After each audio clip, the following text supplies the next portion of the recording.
contingent that assigns themselves the title of Brony. And they go to quite extensive lengths to either dress up their horse OCs and or more generally speaking furry OCs and make them look like the mercenaries. But there's a lot of creativity with that and I respect it. But this is different. This is just a lion. Nothing else. This is just you're gonna have to show the audience what we're talking about here. I'll get the full image. Hold on, I'll pull it up on. It'd be like giving like a Siberian white bear or like a grizzly bear Heavy's bullet sash and saying, "Oh, it's my Heavy persona." I was like, eh. We have to go through each mercenary right now, and if they were a furry, what would they be? Heavy is a bear, obviously. That's just by default. That's just a no-brainer.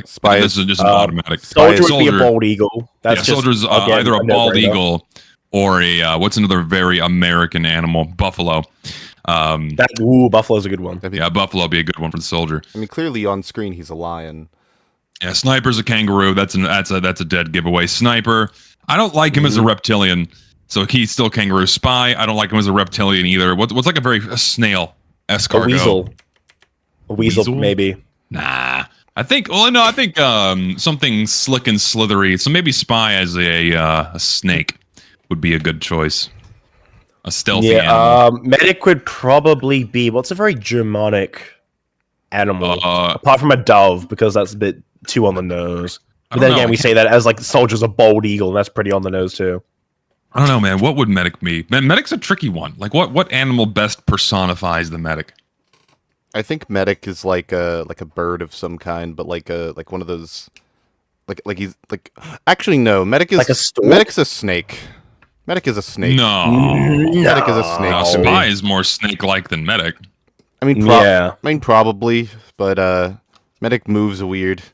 He moves funny. Medic moves weird. He moves funny. He's something that's like if it was in a Disney movie, it would be around the leader of some sort of hierarchy, and they would be influencing decisions, like Scar.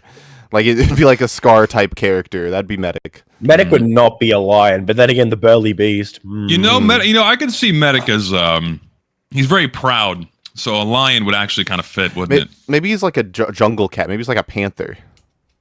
Ooh, he's a little skinnier. He's a little skinnier. Some kind of jungle cat, like a leopard or a cougar or a panther. I think engineer would just be like a bull. I think that's pretty. Probably.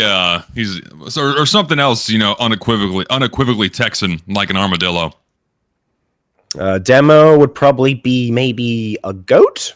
Well, what's a very Scottish animal? Sheep or goat? Yeah, sheep or goat would fit for Demo. Because he's kind of a Pyro's just Pyro. Pyro would just be a he's a what would Pyro be? Pyro's a tricky one too. Jellyfish. No. What's the most anything kind of animal? The most anything kind of animal? What? It could be, let's say, Pyro can be any animal you desire. It's up to viewer's interpretation what animal Pyro is. I feel like most people just make Pyro a fox because they're boring. I would make him a super heat resistant microbe. What? Just a single cell organism. Single cell organism. I think what's the most alien kind of extraterrestrial looking animal that we have? I think he's an octopus. Axolotl. An ocelotl. Octopus. What's an ocelotl again? Whenever I see furry Pyro loadouts, they always keep his mask, right? So it's you don't know what animal. They just give him ears or horns or something. So you never know what animal they are.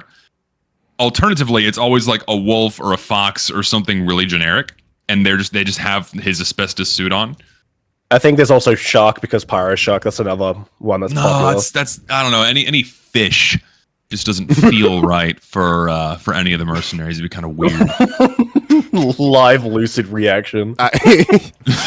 Something needed to fill the space. That's a great picture. I didn't know what else to put.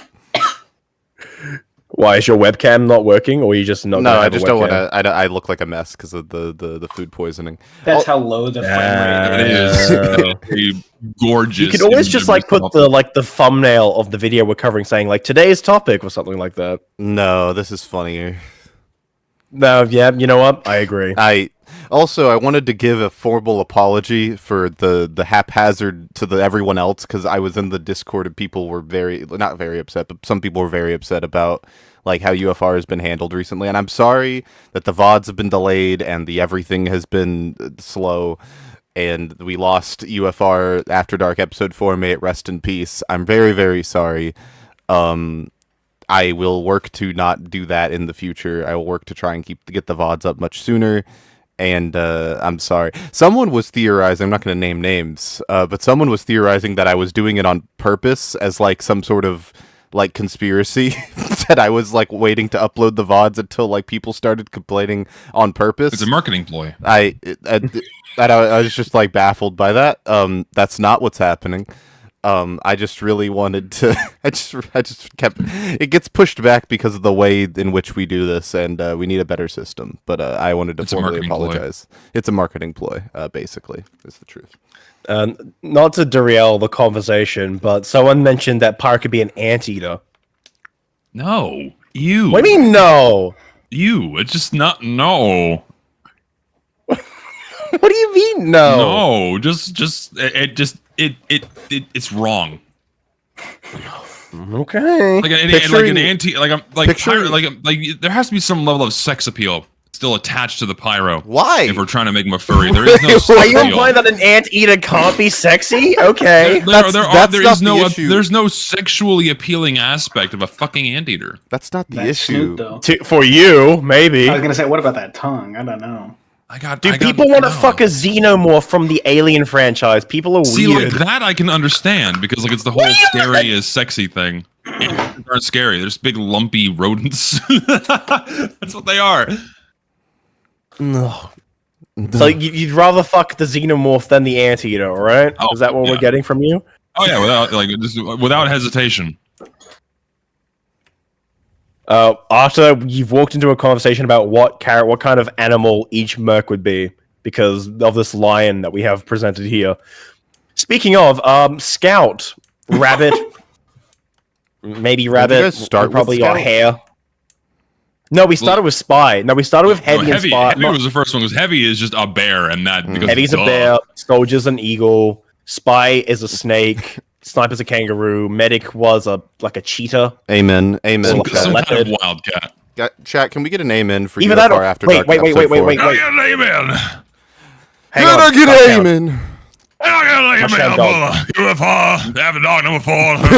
May that episode rest in peace. Consider we watching videos about video games, sometimes film. This whole episode of us playing Talk about James Long objectivity. Lost grave. Lost How now the about what afterlife. makes you Praise feel? that soul episode, Lord. Bring it down from the heavens, Lord. Deep Rock Bless his Galactic. soul. Those 4 dwarves, Deep Rock Galactic. they descended into the pits. They were made rich by getting all the gold down there in the mines. Can I get an amen? Nice. Anyways, But yeah, This better not be a fudge video. it is not a fudge video. It is not a fudge video, chat. Anyways, Lion's here for the first time. Lion, hello. We covered you. What's up? We covered you, Lion. You don't hate us. Shocking. No, I am sad that half of you had to leave before the plot twist. Yeah, so half of But us it still was- have bad opinions about you, yeah. I was gonna say it was really funny though watching the end of the video, which again, 10-minute video, and it took a long time to get through it. So I'm scared for today. This is how we go. This is how we go. But yeah, it was pretty funny. I thought it was really funny. It was exciting. You pulled a Ryan Johnson and subverted our expectations. I Way to did. go. I They were did. thoroughly subverted. No one mentioned anything about how cool the clips were, though. I did get a couple comments about that, and I was pretty proud of that because some of those clips have been sitting on my hard drive for like a year. So some of those are pretty epic. Yeah, they probably were. We like never mentioned how good or bad the gameplay is, unless it's like atrociously bad. Unless you're playing against like bots, but Or Like with who was the guy who was Big Groucho was playing with bots, right? Oh no. I don't remember who that was. I don't remember who that was. The guy who did the weapon rebalances. He was playing against bots. Oh, yeah, that was because Grass. it was like a custom balance server. So Yeah, that's understandable. Yeah, he had no one to no trouble choice. with. He had no choice. That was an acceptable thing for his case. Yeah, I was gonna You bring really up. couldn't get like other people to play in that server. Well, no, he was testing it on his own time. I don't. You can still. I don't Okay. blame him. He didn't have a big enough following to populate an entire rebalance server, so he was just testing. Yeah, well, I guess like because he's not fucking the Watch Show because he has a sizable audience to test out his balance changes. I was gonna bring up a Big Citrus because when we watch Big Citrus, oh god, his that's Overwatch, a great example. His Overwatch gameplay was so like completely questionable, and also he was talking about how good he was at the game, so he just brought our attention to how bad his gameplay was. Those are like the two times we ever brought up how good or bad the gameplay on screen was. So don't worry, it was not personal. Hopefully, this guy doesn't plug himself every 5 minutes like Citrus would. I'm gonna start doing that. It's actually a really smart idea. Check out my OnlyFans. I should be plugging myself. Is that what you said? Yeah. You need to do that more? every 5 minutes. Plug yourself. No, that's way too low. Like 2 minutes. Rookie 2 numbers. minutes? Yeah, 2 minutes. Like the Right, runtime divided 2 by minutes. 2. That's how often. Here, I can plug myself. Let me find a cool clip from that video. We can plug myself real quick. All right, cool. Subscribe to Line TF2 YouTube to watch epic clips. But no, it's cool to be here. Yeah. I'm glad. Are you Glad to excited to have talk you. about review scores? Oh yeah. Oh yeah. I wonder. So my curiosity is, I wonder what the premise is beyond the title, because if it's shitting on arbitrary scores being given by game journals that have been wined and dined by game developers, then yes, anything they say about the game is immediately irrelevant for that reason. But beyond that, I wonder what else they have to say. I don't know. But I feel like IGN reviews are like a bad beyond just having a number score. Yeah, they So- aren't bad because they have a number score. They'd be bad regardless of the number score at the end. Yeah. They're bad. Remember when they gave Evolve a 9 when that came out? They gave Or what? whoever reviewed Evolve, it's by Total Rock, the guys who quote unquote made Left 4 Dead when it was actually mostly Valve. They also made Back 4 Blood. I know what you're remember talking Back about. 4 Blood. I Yeah. don't remember the other one. Yeah, I remember Evolve. Oh, which is good. Yeah, partially- exactly. yeah, No one yeah. remembers Evolve. The only reason I remember it is there's a writer who was a part of it, and he does like Dungeons and Dragons videos, and I like his Oh, Dungeons yeah. and Dragons videos. Lucid, see, can you like, send me literally that it. picture of yourself? I have an idea. Yeah, sure. See, the only reason I know what Evolve is, like, I saw it on game shelves when it was still being sold, like, years ago, but the only reason I actually know that it still exists now is because of the Crobcat video talking about it. It's like with Lawbreakers, that game is only, like, immortalized by the Crobcat video talking about it.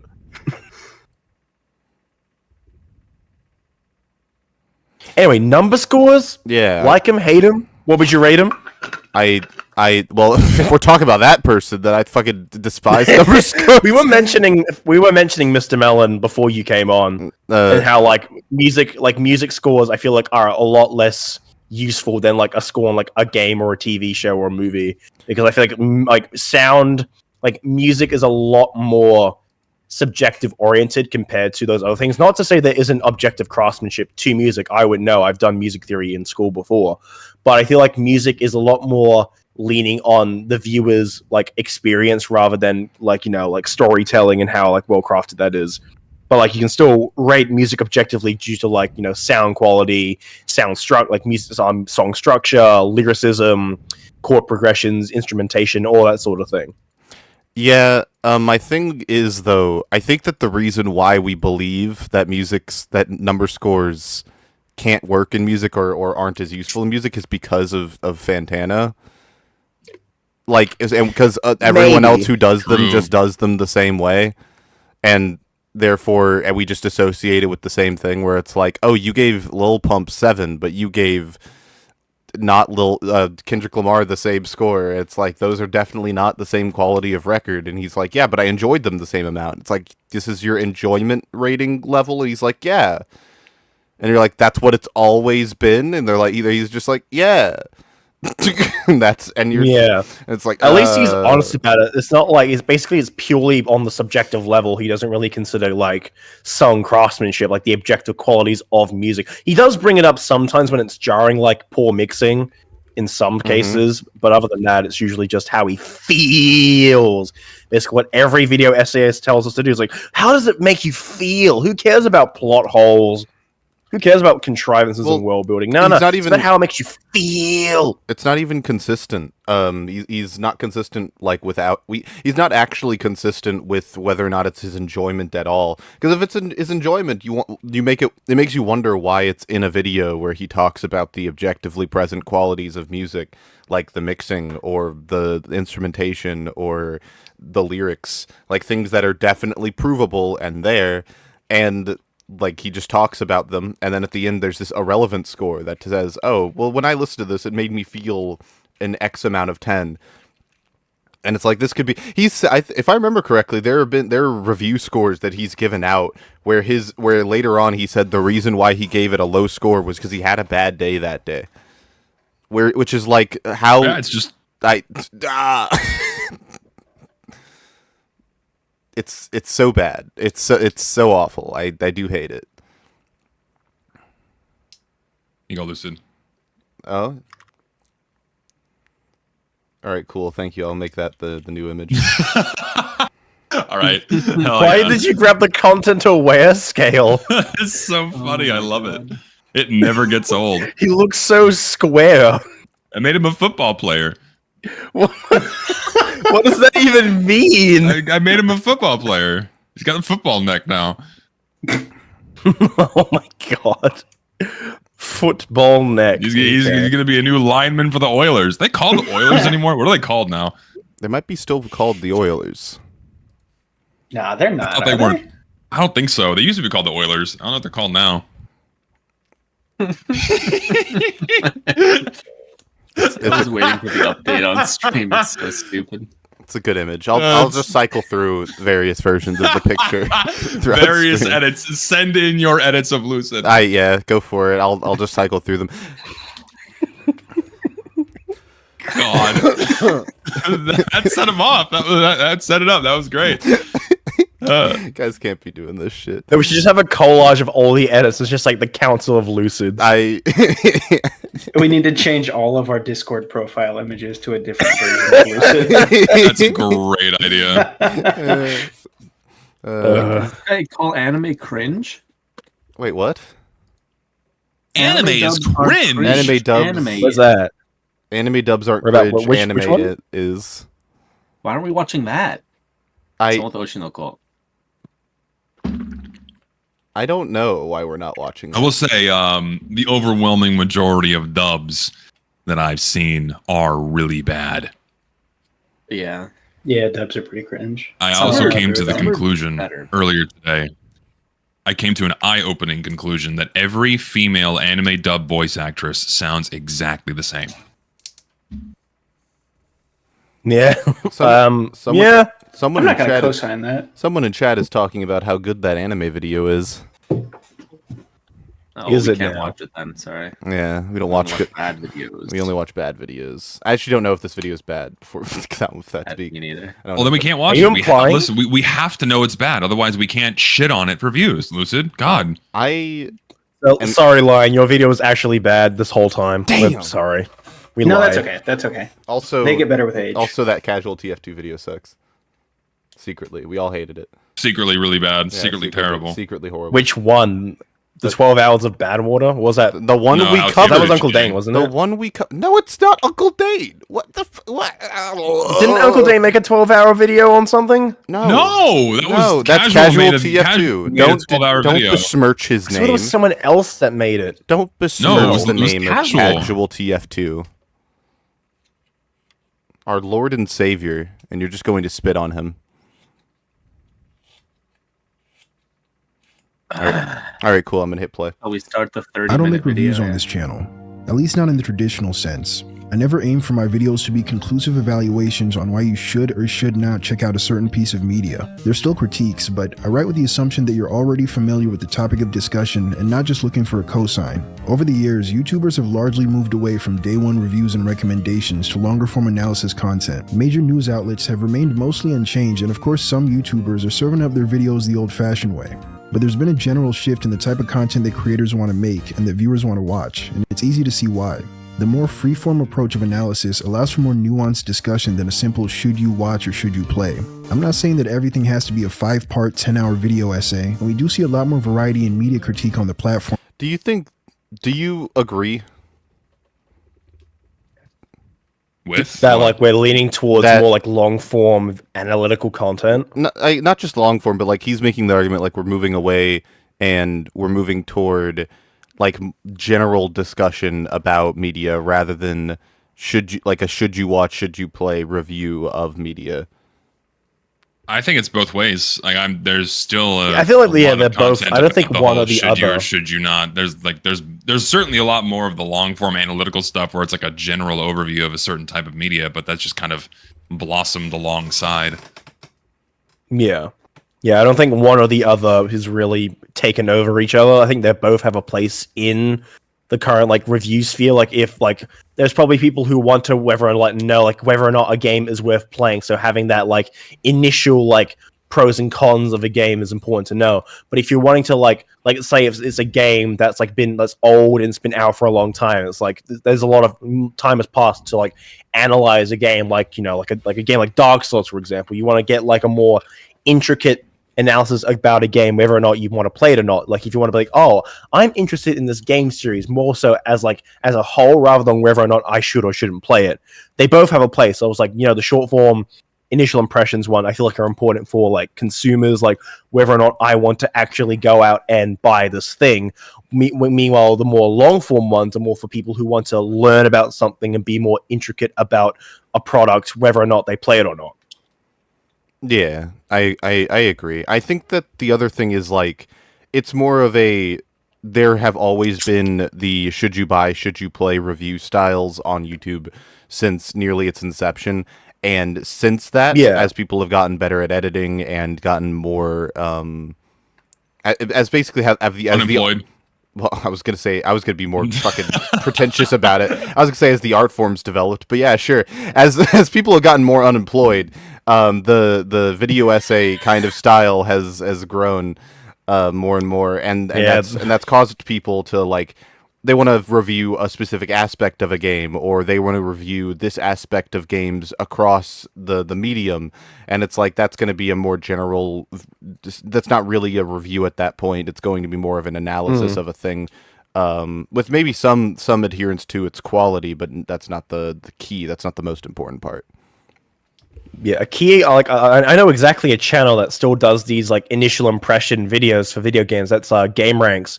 They literally have like a whole series called Before You Buy. Yeah. So they have one for like Dune Awakening, Mario Kart World Tour, the Switch 2. They have all these videos saying like what are like things you should know about before you buy a certain thing. And I haven't watched that series in like years, but like if anyone's actually seen that series, let me know whether or not it's a good series. So I don't know, but they exist. These more like before customer like impression, like customer advice videos still exist. Yeah, they've always existed. They coexist, guys. Yeah. But like it's not like one's taking over the other. They're both still coexisting. Like these videos are still getting like they're close to getting 1 million views. Like the Switch 2 one is 4 days old and it's already at 820,000 views. Yeah. So there's clearly still a market for this.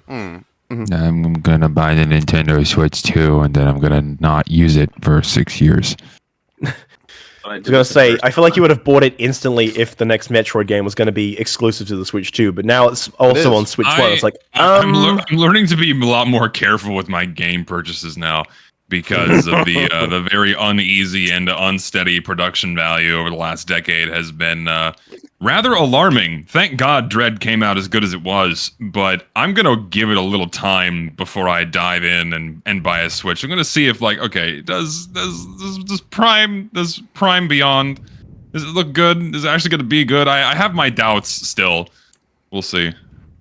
It's bound to have bugs at launch. Let's just hope it's Well, not like because you got soft locked when I you mean- played Dread originally, right? Yeah, but that was a quick thing they fixed, right? It wasn't like a super big deal. And Yeah. since they're releasing it as a packaged game and not a live service battle royale, I think that shouldn't be a concern. I just hope the game's good. I really do. I hope it's good for your sake. If not, we're gonna get Same content here. about it probably. You waited a decade for it. I am 100% making a video about Prime 4 whenever it comes out. Whether it's and good or we'll bad? play it. Oh yeah, whether it's good or bad. Because like I mean, I am far more obsessive Metroid fan than I make myself out to be. I try to hide my power level to some extent. Conservatively, how long do you think you could go making a video talking about it? Well, it depends. I mean, it depends on how nuanced I want to be. I mean, I could 2 Yeah. hours minimum.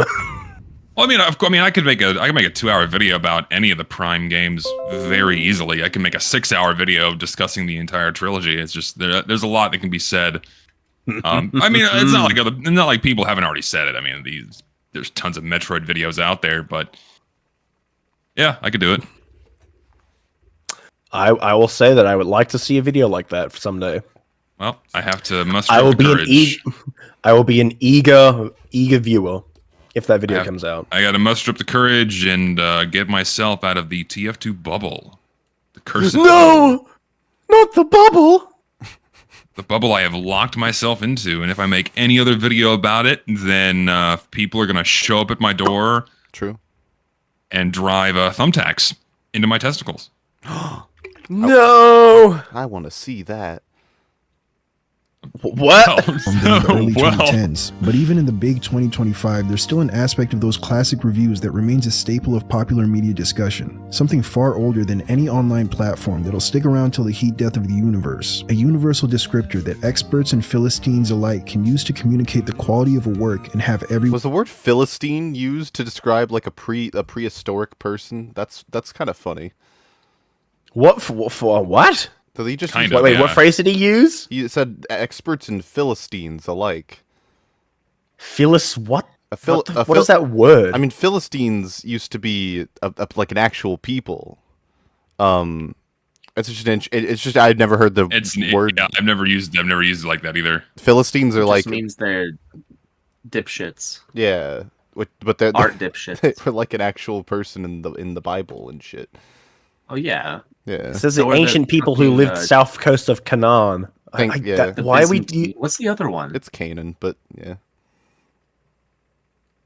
What's the other what? Yeah, no, there's another word that's like the Bible group or something that That means dipshits. no, that has like a modern meaning. What's the Urban Dictionary then? Use Byzantine. It's just like fucking labyrinth. Someone who doesn't care about books and interesting films and things, apparently. Interesting.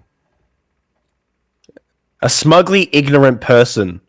Oh, so you're calling someone a pleb, apparently. Yeah. Like Yeah. an uncultured swine. I understood that's what he meant. That's- I've never heard the word used that way. That's interesting. That's like the fact that we had to look it up is like why that's no one's gonna understand what that word means. I mean, you juxtaposed it with expert. I'm assuming most people just assume it meant dipshit, but I just thought it was worth. I don't know. Yeah, in the Bible. Is he just it's trying to like, sound smarter than he actually is? Is specific that what we're getting from God. this? Let him use a big word. We'll if he uses a big word every other sentence, then maybe he's trying to do that. But he can, We'll he see. can use a big word as a treat. Zesty, what were you going to I say will allow about the Philistines? Well, no, in the Bible, they were a people or a peoples. One of the peoples. Yes, and they had a not so good relationship with the people of Cana. So Mhm. And also the Israelites. yes, Shall we continue? We shall. Media discussion. Bible study. Something far older than any online platform that'll stick around till the heat death of the universe. A universal descriptor that experts and Philistines alike can use to communicate the quality of a work and have everyone understand. Because men lie, women lie, but numbers don't. Just keep hearing the fucking numbers. We want the numbers, Mason. That's all we've ever wanted. The numbers, Mason. The numbers, Mason. The numbers, Mason. Oh, okay. Let's bunch of text on screen. I fucking. Do we try and read it, or is it pointless? No, it's. I think it's stupid and pointless. Review scores have become something of a language of their own. They're grades that are often considered separately from their respective reviews or simply presented in isolation and expected to impart at least some level of What is this? knowledge on how the author feels towards a particular work. Hey, I know this game. Why? But if you're not going to read the review that justifies the score, that's why the score is important. It's like saying There's you should less have of a problem with the scores and more the people that will just screen cap the score and be like, oh, they gave it this number. It's like, okay, why'd they give it that number? Why'd they give it that number? I didn't read it's it. like They you gave said, it this number. It's like, okay, I mean, it's can't like you go said, further.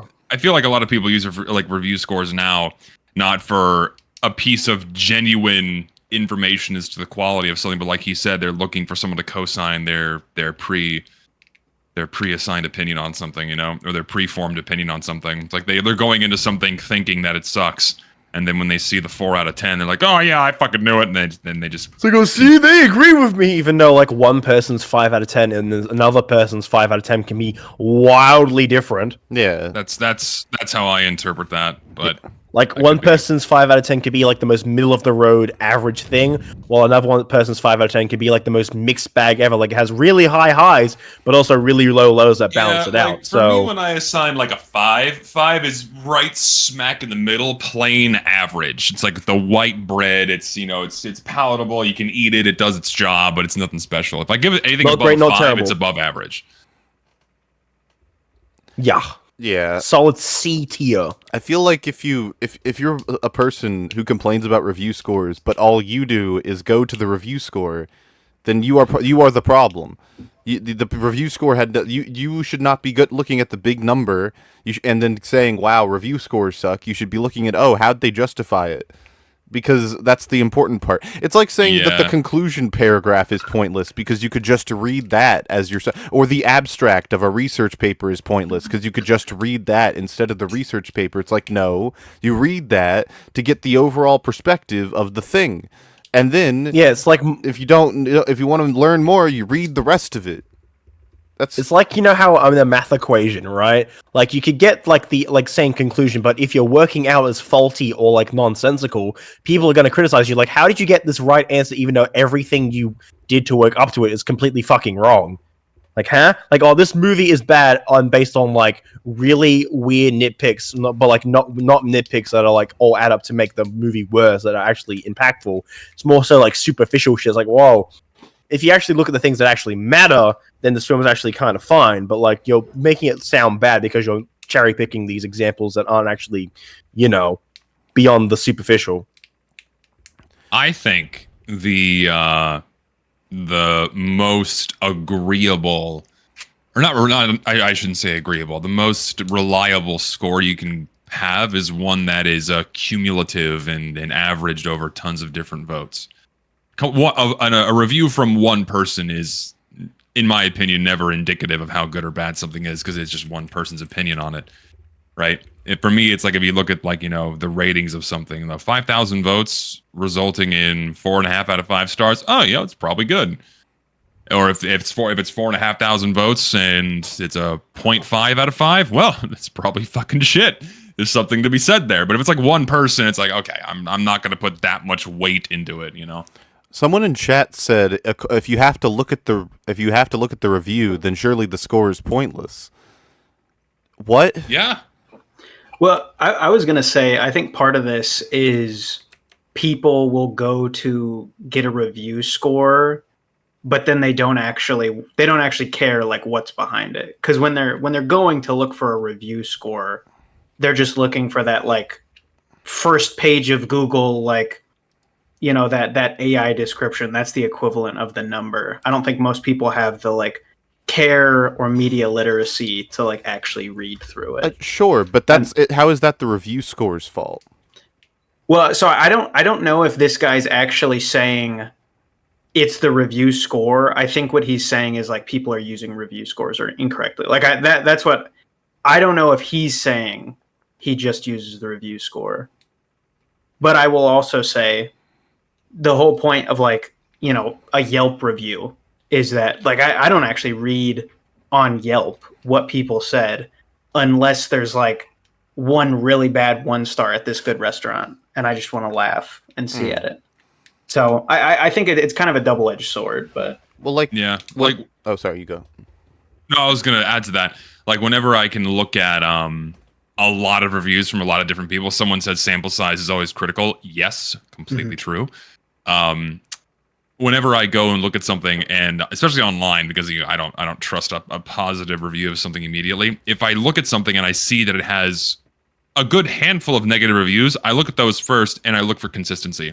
If they're all complaining about the same thing, then there's some validity to that. But if it's inconsistent or haphazard, like dumb, like raging reviews because they stubbed their toe when they were taking a piss in the bathroom outside of a fucking Red Lobster and they gave the Red Lobster a 1-star because of it, then then I can dismiss it.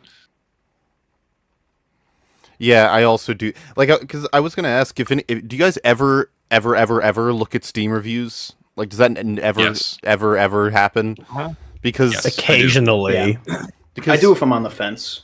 The only time I look at them personally is when it's like a friend review. It's like, oh, what they have to say about this game. Like Steam, I basically always look at the aggregate at least.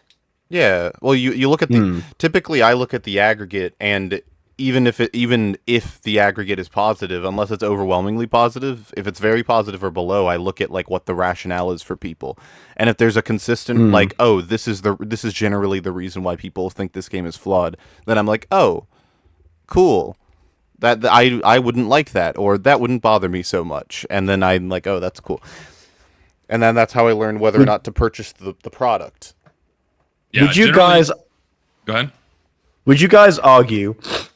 Sorry, I got a bit of morning sniffles. But would you guys argue that Steam user reviews and Rotten Tomatoes audience review scores are about the same in terms of weight? I'd say it's a much larger sample size and therefore far more reliable. Yes, because those are coming from the actual consumers of the product. Yeah, but I feel like it comes into question that since the reviews are basically either a thumbs up or a thumbs down, it doesn't take into account the score. The overall score doesn't take into account like the intricacies. So like a movie could have, like a movie could have an 80% rating on Rotten Tomatoes, but that's because that's like 80% of the reviews were positive. That doesn't mean that they're all like highly positive. They could all be like 6 out of 10s. I still think that's indicative that it's good, right? It doesn't. I mean, of course you have to go into that having that context. But if it has an overwhelming amount of positive reviews, even if they aren't like extremely positive, that's still a good sign that the media is good. I think there's a bit more nuance there, but sure. I'm a bit more skeptical of like Rotten Tomatoes and then thus by proxy Steam scores now because I don't trust the fucking reviewer score on any forum because they're bullshit and oftentimes paid to give a review in one way or the other. Well, I'm not talking about critic scores. I'm talking about like user scores from like paid customers because even sometimes they can miss stuff and have like a weird like. Well, this goes for like weird reasons. I mean, this goes back to the issue of like, are you just going to take the number at face value and go from there, or are you actually going to do your own research and read some of the reviews and see how they came to that conclusion, right? Yeah. And but the problem is, like with some users, they just kind of don't actually bother. Like they usually like on Steam, you can just get like a meme answer, game good. You dismiss it, right? That. And you look for ones that are more substantial. You just dismiss like the funny game, or like, oh, this game made me quit drugs, or I sold my wife so I could buy it because I was so excited. Don't ruin part 9. That kind of shit. No, I just ignore it. Yeah. Well, I guess for me personally, like if I want more intricate, articulated opinions about a thing, I usually just go to YouTube because videos. I feel like a lot of people, well, not a lot of people, but most content creators at least justify and articulate what they did like or didn't like about a piece of media, whether it be a film, game, and that sort of thing. So here's how I often treat reviews or scores. I often don't let them impact my decision of whether or not I'm gonna watch or play something. I'm gonna watch it or play it. And then after I'm done, then I'll go out of my way. And only if I really fucking hated it or if there's something really wrong with it, so I can like hopefully give the indication of like, yeah, don't do that again. That's normally when I put more weight into a review or like interacting with reviews in one way or the other. Or unless I'm buying like a physical product, like if I'm buying like, wow, this is a a $13 shoehorn. Wow, it's a great deal, but what do the reviews say? If they're all like in Chinese and overwhelmingly positive, probably not going to buy it. You know.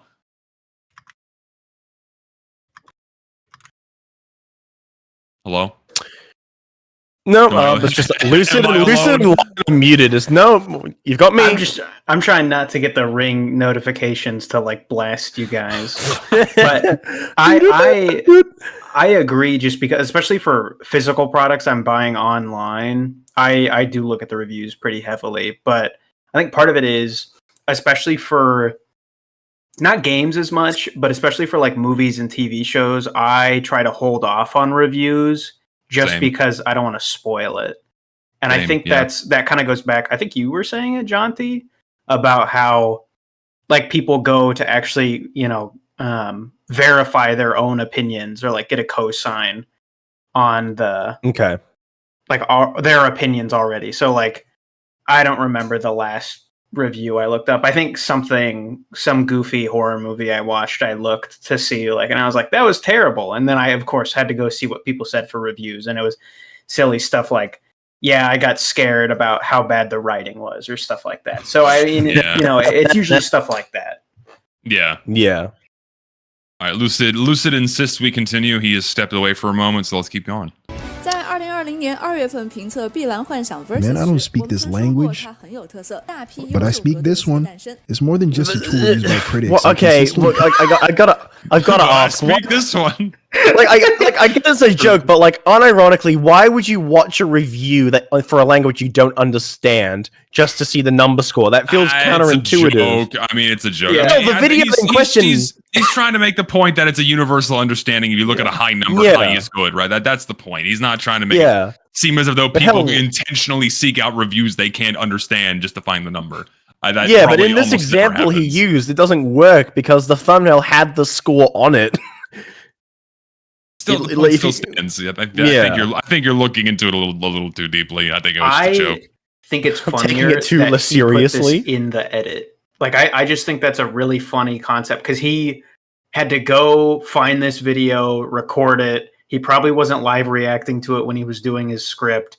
Then he was recording his script, and he's like, "Man, I don't speak this shit. Give me some English." Like, it's so funny. It's so funny from a behind the scenes perspective to me. Yeah, no, I agree. It's a silly bit. It's a good bit. Comes up in casual discussion. Social cataloging sites like Letterboxd, Backlogged, IMDb, and MyAnimeList all let users assign number ratings, because these days everyone is a critic. So of course, it stands to reason that we should have some shared system that everyone's familiar with. If you give a movie a 10 out of 10, we can safely assume that you think it's a damn good movie. Naturally, the opposite can be assumed for a 0 out of 10. So if you give something a 7 actually, let's put that one on hold. The 0 to 10 scale isn't the only one, but it's by far the most common. Some use a 0 to 5 or 0 to 100. Others favor a binary thumbs up or thumbs down. Music critic Anthony Fantano uses... Oh, if only Lucid was here, he'd have a lot to say. I hope that he doesn't rely on any Fantano content as a meaningful rating. Let's see what he says.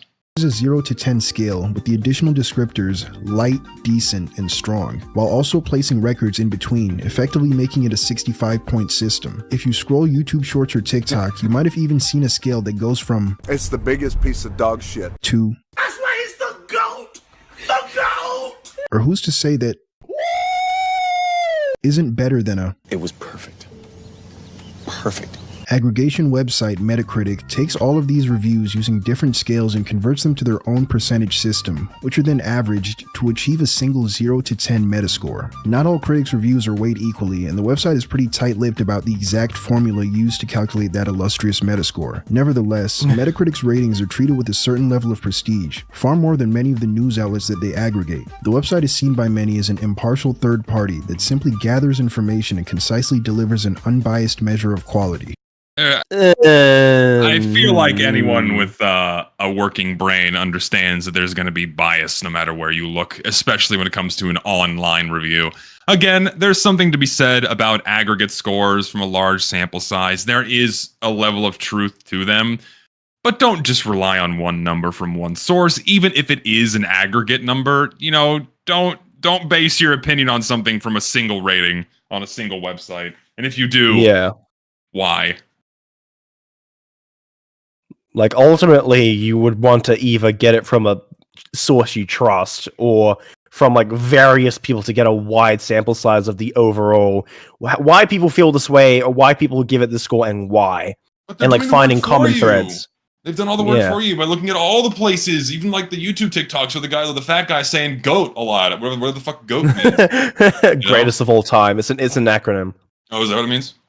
Yeah, goat. When someone calls something the goat, they call it the greatest of all time. See, GOAT. Why don't they just call it the greatest of all time? Why don't they say? Because goat is shorter and it's funnier. Fucking kids, I don't get it. This was all man. It's just slang. It's slang. It's not even slang. It's just call it the greatest. Okay. It's like, I feel like now I can insult anyone that uses goat because I feel like your vocabulary is distinctively lacking. If you have to use a goat, guys, goat, you need to broaden your vocabulary a little bit. What would you say instead? Instead of goat, I would just call it great. What if it's feel perfect? like one of these people's vocabulary has more vocab in total. I mean, there's a large variety of positive words in colorful language. You can use magnificent, stupendous, spectacular. I agree. You can go well above and beyond just great. A goat, it's a goat. That's the greatest of all time. That's a bit of an exaggeration. Well, no shit. Of all time, really, all time, forever. No, all time. Yes, of course it's hyperbolic. Of all time, see, like if you say it's the best of all time, I can immediately dismiss you unless it's coming from me. Only I'm allowed to say if something's the best of all time because my opinion is the best one because I'm biased towards myself and I am true 100% of the time. I was gonna say I think I'm going off the script here. My bad. I think it's interesting them talking about an aggregate on Metascore. There are definitely game journalists and companies that get paid to buff the reviews of certain games. Oh, absolutely. So I think it's interesting and that happens I have friends who work at news stations, and that is exactly what happens. Especially in local news stations, a lot of times they'll actually get paid to just like glaze a local business or do a story on them. Oh my God, it's so common practice. It's insane. Yeah. And I mean, and if not an explicit and direct payment, and this is something that, for example, Valve does, to use an example, they go well out of their way to wine and dine journalists, either by, wining and dining them and giving them a nice meal, showing them a good time, or, hey, we'll scratch your back. We'll give you like a nice little inside exclusive on something we're working on. So somewhere down the line, if we fuck up, you'll turn a blind eye. Just kind of ignore that. That it happens everywhere. Everyone does this. That's why I don't trust big name scores, because more often than not, they have an incentive to give a score for a game in one direction or the other. Well, it's not even that. It could be like individual YouTubers who play a certain company's games, for example. Yeah, they're paid too. Exactly. Like a lot. It's not even that they're paid, but like they get the new game or the DLC for free, and they get invited to things. And if you that is payment. Too much shit, maybe they won't want to do that anymore. Well, no, yeah, that is payment, right? I mean, payment doesn't just come in the form of cash, right? It comes in the form of bonuses, incentives, exclusives, gifts. All of those things are considered as payment. Absolutely. Yeah, I agree. I'm trained what I do for work in conflicts of interest, and like all of those things are considered forms of payment. Yeah. It's like it may not be cash, but it's like, hey, I just got this $500 bottle of wine. I don't really know what to do with it. Hey, you want to share it, buddy? It's like that you can't do that. I agree. Thank you for keeping us punished, moving. Lucid. We can keep going now. but I'd argue that the Metascore is less useful than any singular review, and sure as hell isn't unbiased. The decision to convert everything into a 100-point scale may seem inconsequential, but has negative implications for that final score. A publication using a 5-star system automatically has more pull than one who shares a scale with Metacritic. When converted, each star becomes 20 whole points to the Metascore, making systems with fewer increments disproportionately influential. Additionally, as mentioned,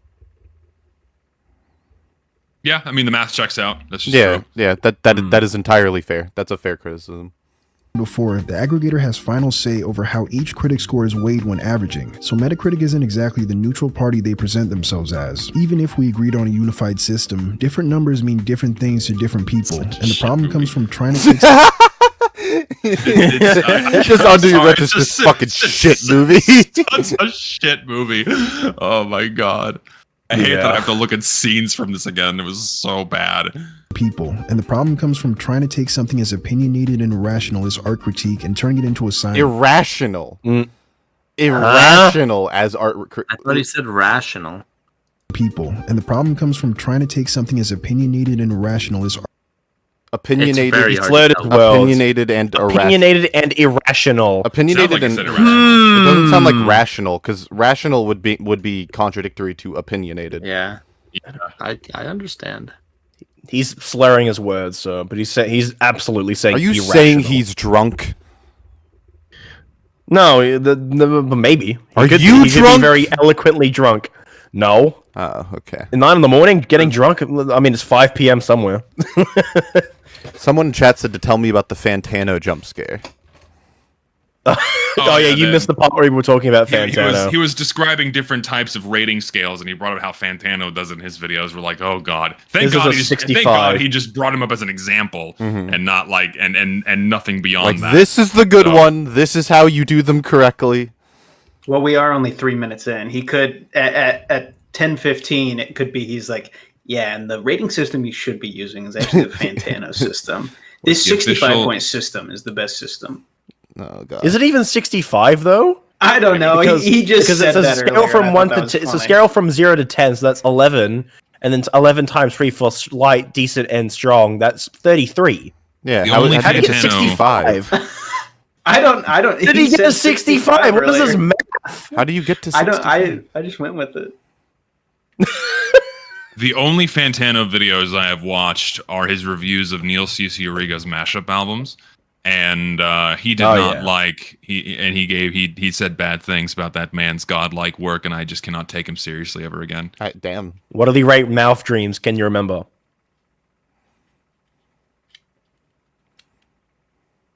I guess he doesn't. party they present themselves as. Even if we agreed on a unified system, different numbers mean different things to different people, and the problem comes from trying to take something as opinionated and irrational as art critique and turning it into a science. Truth is, most people just Oh my gosh, he's back! Vibes. Even though they don't really discuss it at great length either, is just a reflection of my personal opinion or preference. There isn't some kind of magical criteria checklist. No shit! This many Yeah, we points in this know. sort. You're very No inconsistent. shit! Gun to your head. Tell me the qualitative difference between an 8.4 and an 8.5. That's not the point. There's a lot to go about it. First of all, okay, two things. One, you could do that. That's just a rubric. You could just advocate for a rubric where you have, like, I don't think you'd go as granular. You could, but I don't think you would go as granular as, like, 1 point differences between things. But if you wanted to say, like, oh, you know, there are 5 categories, each worth 20 points, and each of those categories has, 5-point increments within them, with, like, like, oh, there's good, there's bad, or like poor, good, great, excellent, and then each of those are worth 5 points to achieve. If you get 4 excellence, you get 100. Or if you get 5 excellence, you get 100.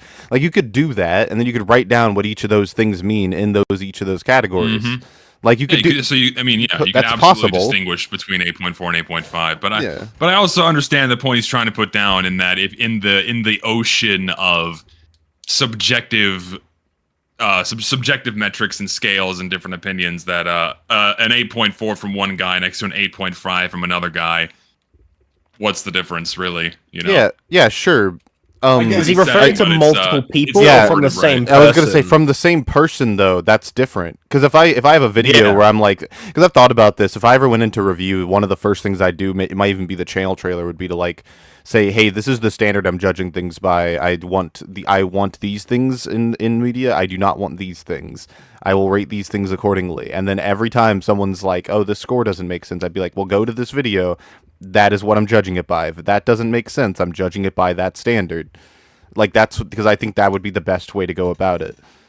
Yeah, I think if I were to ever do a formal review of something, I would avoid giving it a score of any kind, and I would just let my opinions on each facet of the thing do the talking. And if it's like, like if the video is like, oh, it's, a lot of good things to say, but a few criticisms, then the person can come away with like, oh yeah, it's an overall good thing. Or if there's a lot of bad things about it, and only a couple of good points, it's like, okay, this is probably a not so good thing in his opinion, right? I feel like a score is just it's too messy, and unless you really meticulously define, as you said, a rubric of some kind, but even that can only take you so far, because a rubric is really only useful for measuring objective things.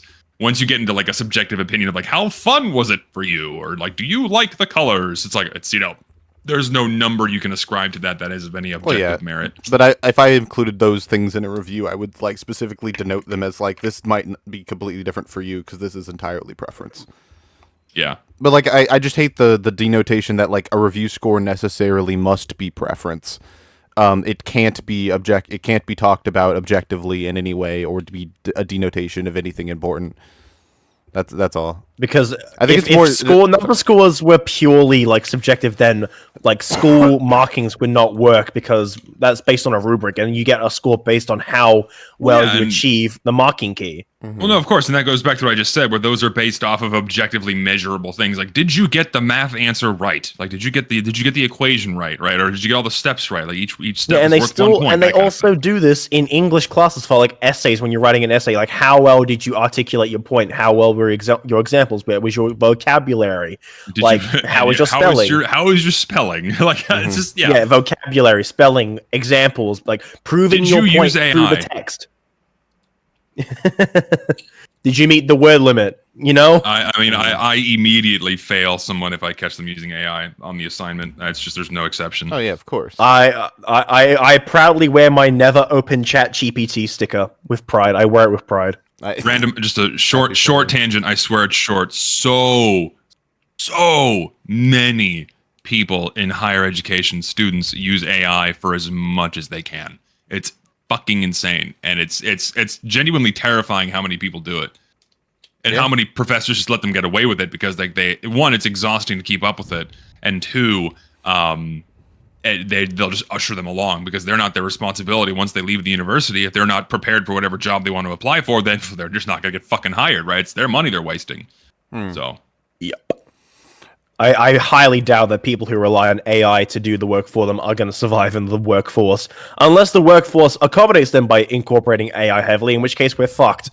Well, I mean, there's two dangers with this too, and this is from my experience, where we are getting a lot more unprepared people in the general workforce, at least in STEM fields. More and more are coming in that don't really know how to write.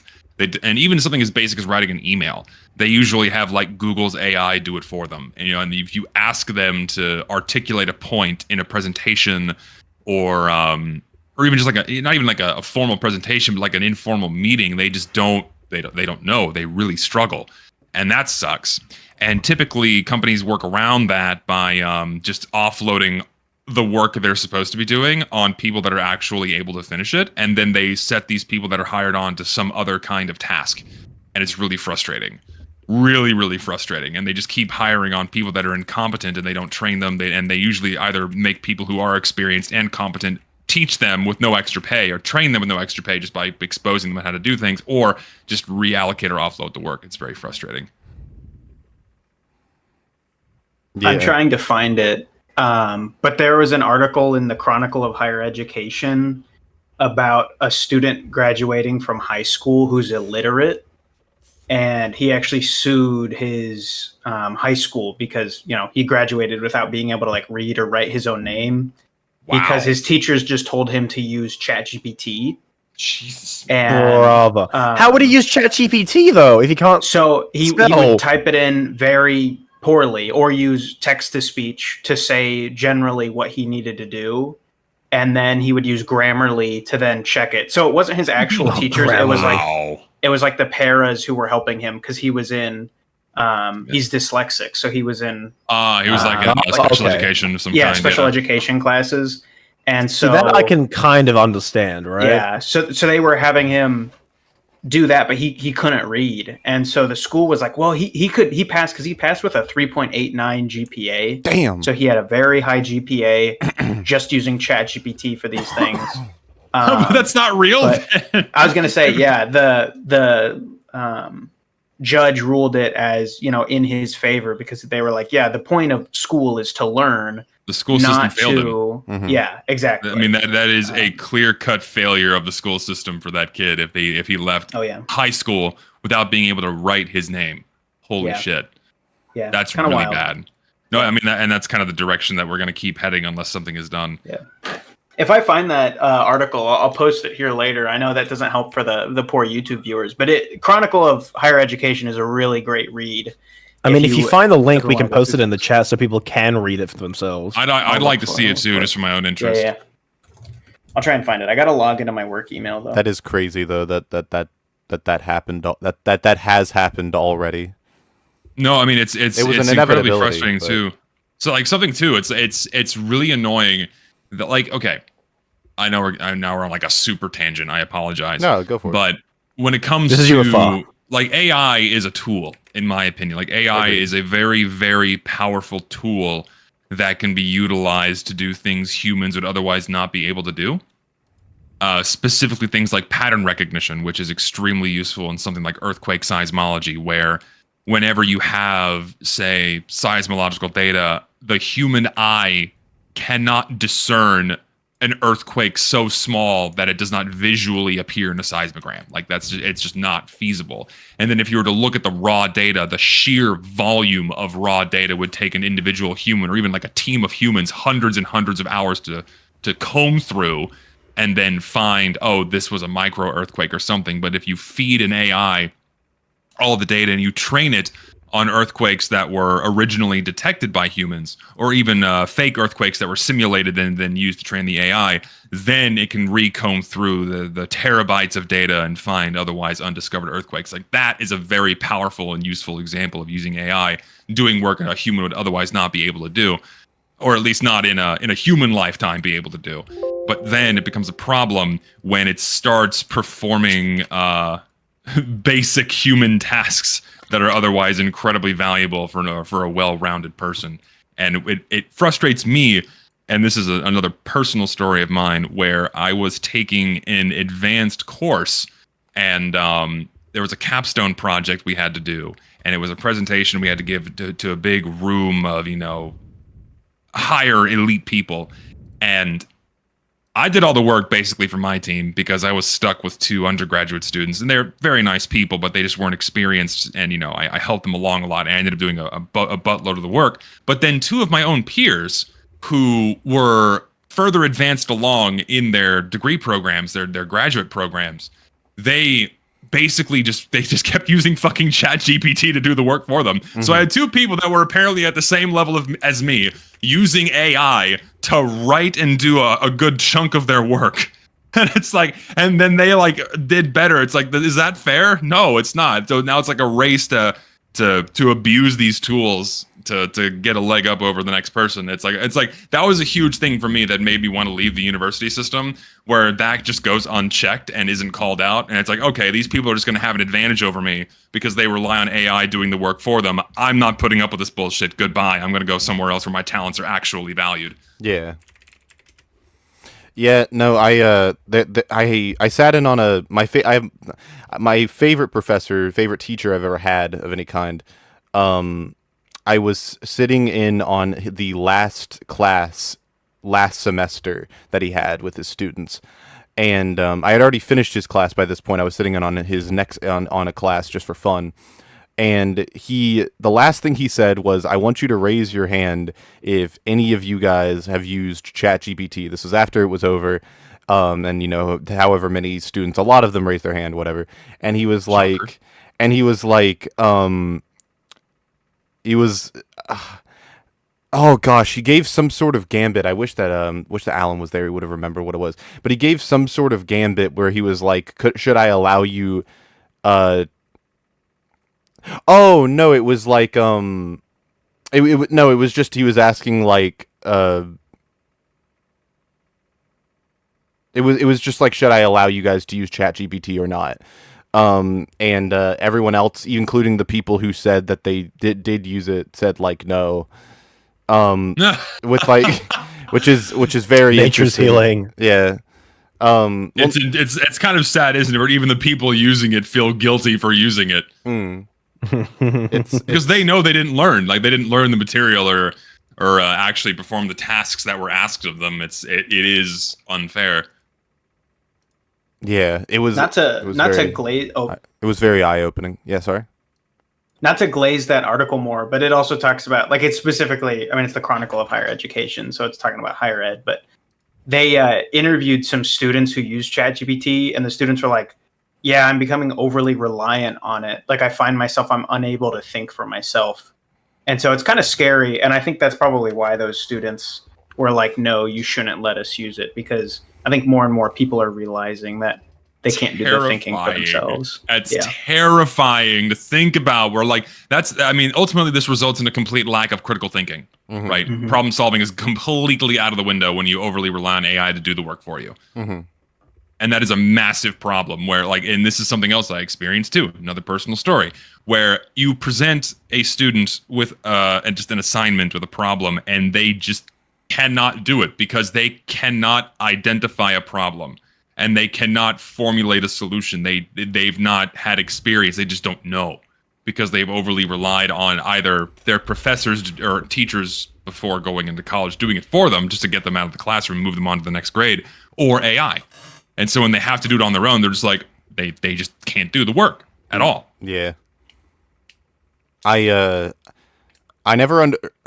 always felt weird because I never understood the appeal of using AI on school assignments.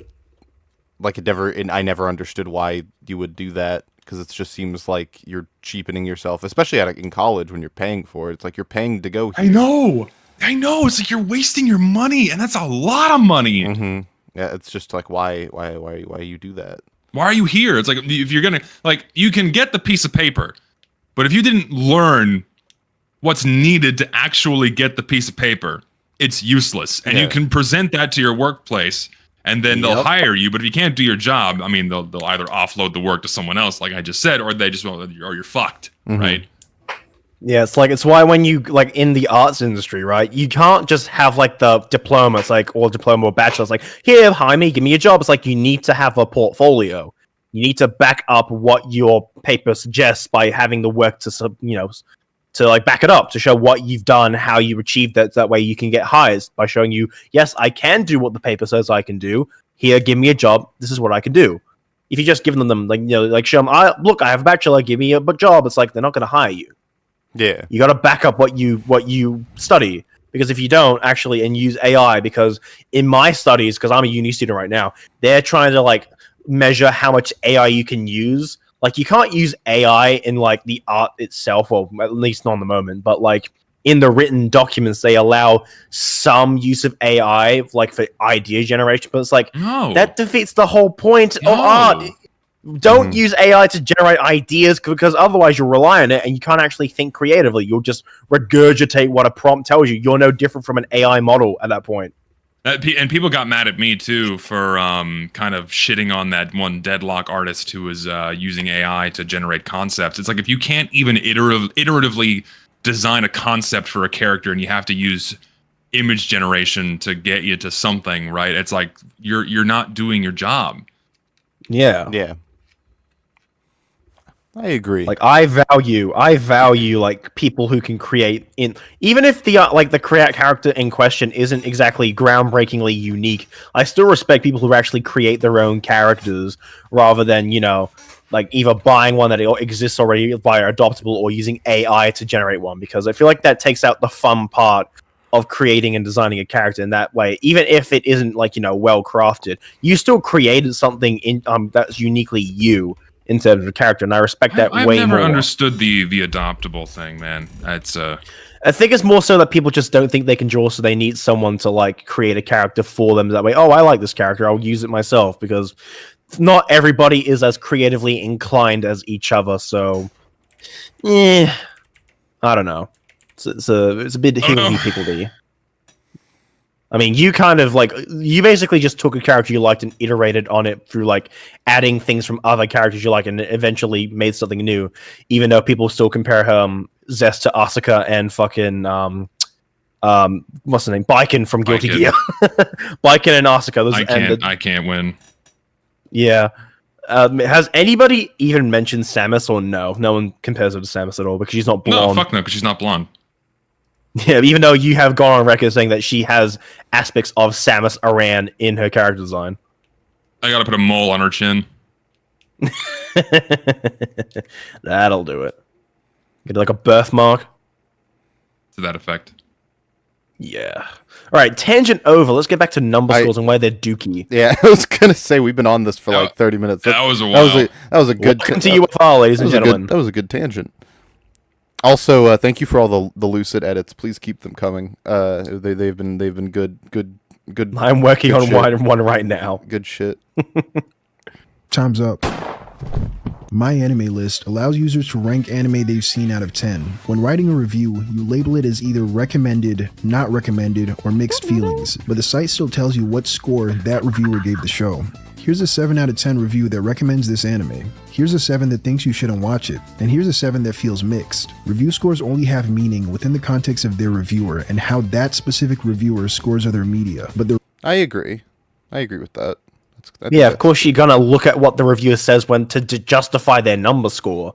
Like, I don't understand. Wait. That's not what he was saying. He was saying review scores only have relevance in reference to the review that scores them. As in, you don't know what a 7 out of 10 means unless you know what that reviewer has given other things that reviewer has given a 7 out of 10.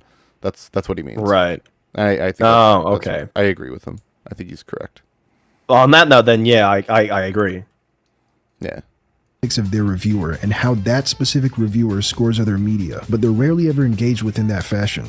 If my homie busts through the door and tells me, bro, you're not gonna believe this, Skibbity Reviews gave your favorite game a 5 out of 10, my reaction's not gonna be, we gotta kill him, we gotta beat him to death with hammers. I'm thinking, who the fuck is Skibbity Reviews? If you have no frame of reference for how somebody tends to assign scores and what they value in a work, that number is completely meaningless. You can know that they gave something a 5 out of 10, but you have no idea what that 5 means without them explicitly telling you. Scores are meant to summarize the contents of one's personal review, so the more of their reviews you've consumed, the better idea you have of what— This is a horrible example for the record because he's fucking massively inconsistent on what he enjoys, doesn't enjoy, how he feels about certain things versus other things.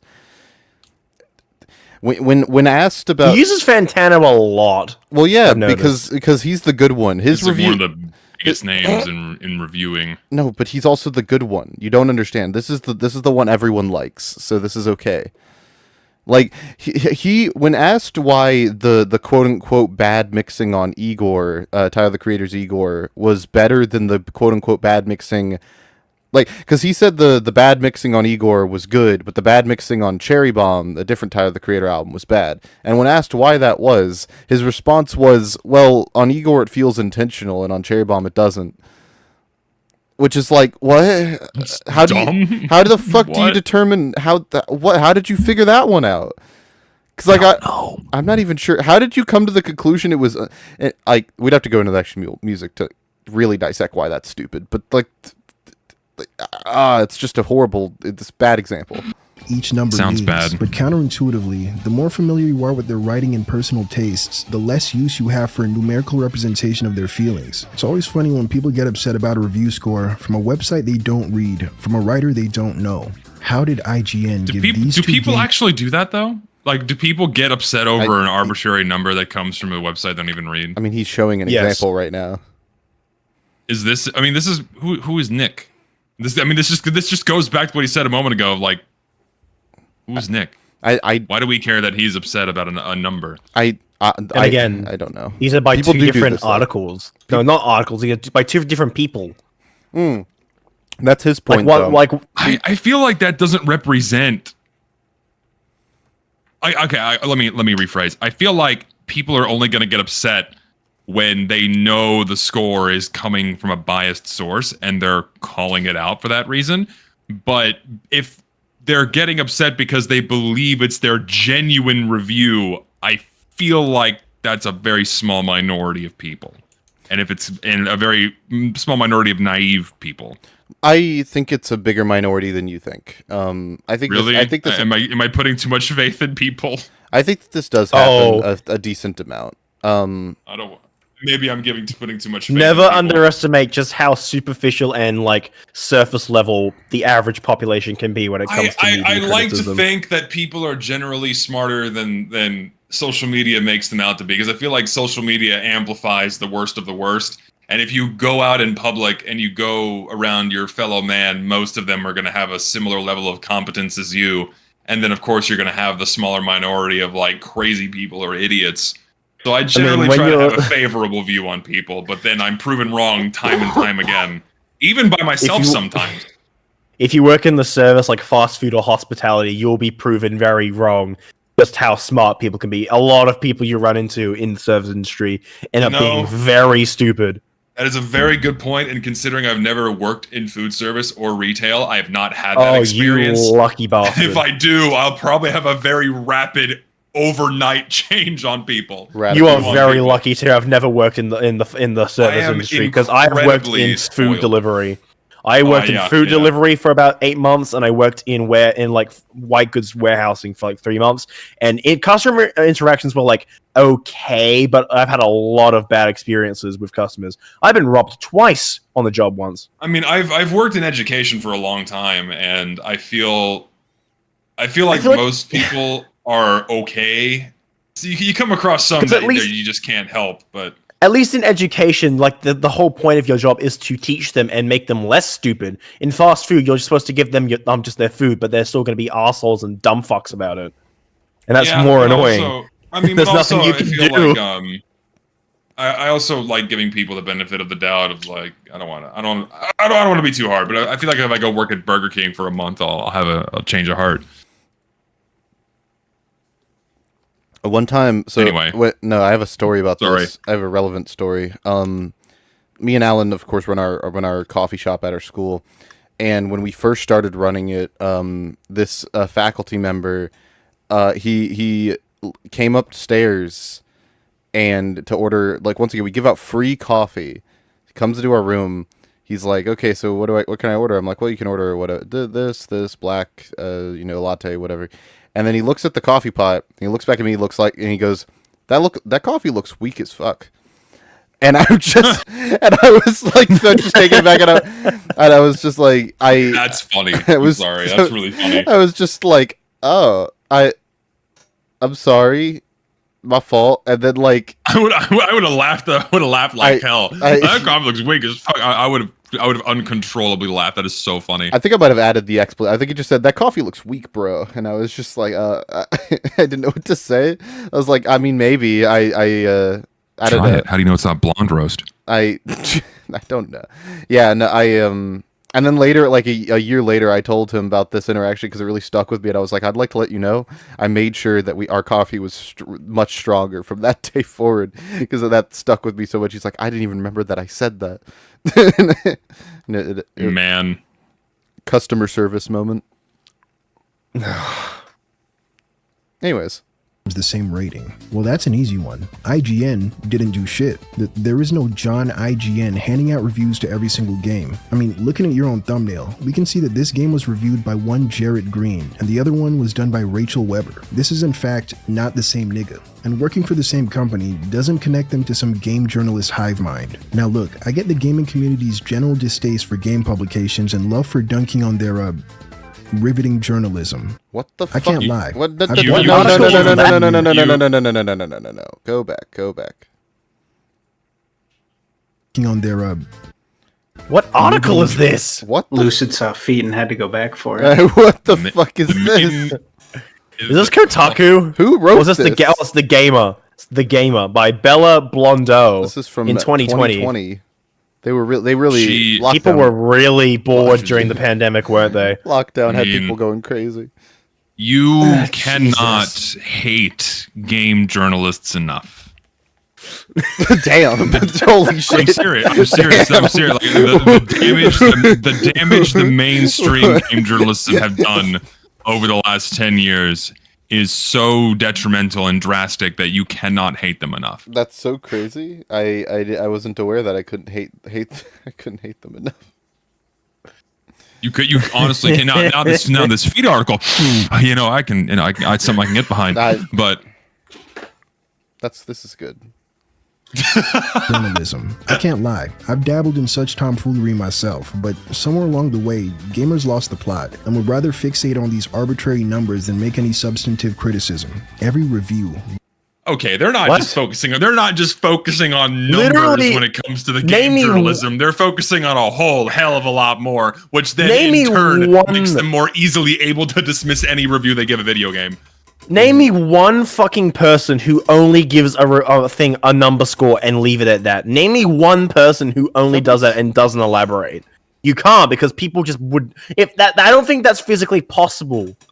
Like, you'd have to elaborate, wouldn't you? I want to make sure I got him right, because I need to understand. Journalism. I can't lie, I've dabbled in such tomfoolery myself, but somewhere along the way, gamers lost the plot and would rather fixate on these arbitrary numbers than make any substantive criticism.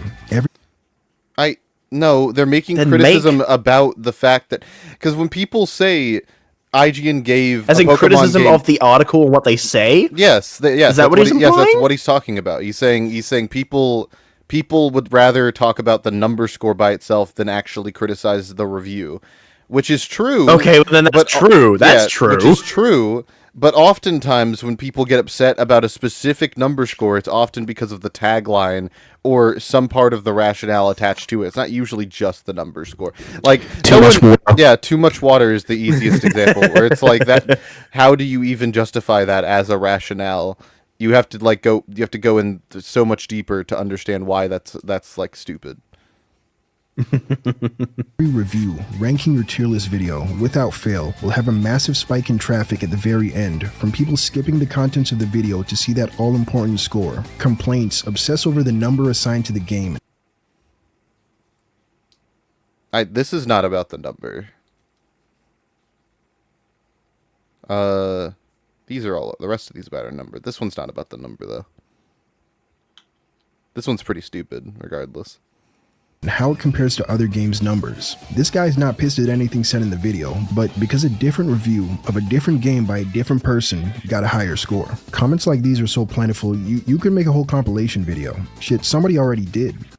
No one cares to engage with the arguments being made. Somebody, it's just Video Game Donkey. Some fucking random. Somebody did it. If they're not obsessing over scores... So a farm animal said this yesterday. So yeah, this barnyard feral animal over here. This fucking peasant covered in mud, rolling in the dirt, made this stupid ass mule compilation. This Shrek character, this character from Shrek said this. Isolated quote that tells you nothing about the review. It has a little something for everyone. The game really makes you feel like Batman. The exaggerated swagger of a black team. Too much water. The author he said it. Actually gave the game. I don't get the too much water. What is it? What is that? It's so basically when Pokemon Omega Ruby Alpha Sapphire came out in 2014, they gave the game a 7 out of 10. Or 7.8 out of 10, and one of the things they cited was that there was too much water. And the meme, really? Yes, and the meme is that like that isn't a criticism. That's just like a thing that you can say. Like it's a thing you can say. Too much water. Yeah, too much water. Out of context, it just makes no sense. It doesn't make any Fork sense. found in kitchen. Guys, Wind Waker's a 6 out of 10. It's too much water. Too much water. No. Minecraft. Do you guys know about the game journalist who couldn't beat the Cuphead tutorial? Yeah. Oh, I think that's just common knowledge at this point. Yeah, that one's pretty popular. Yeah. I work for a school of journalism, and so we're trying to increase what we do for esports and game journalism. And I say we, and it's really like two professors.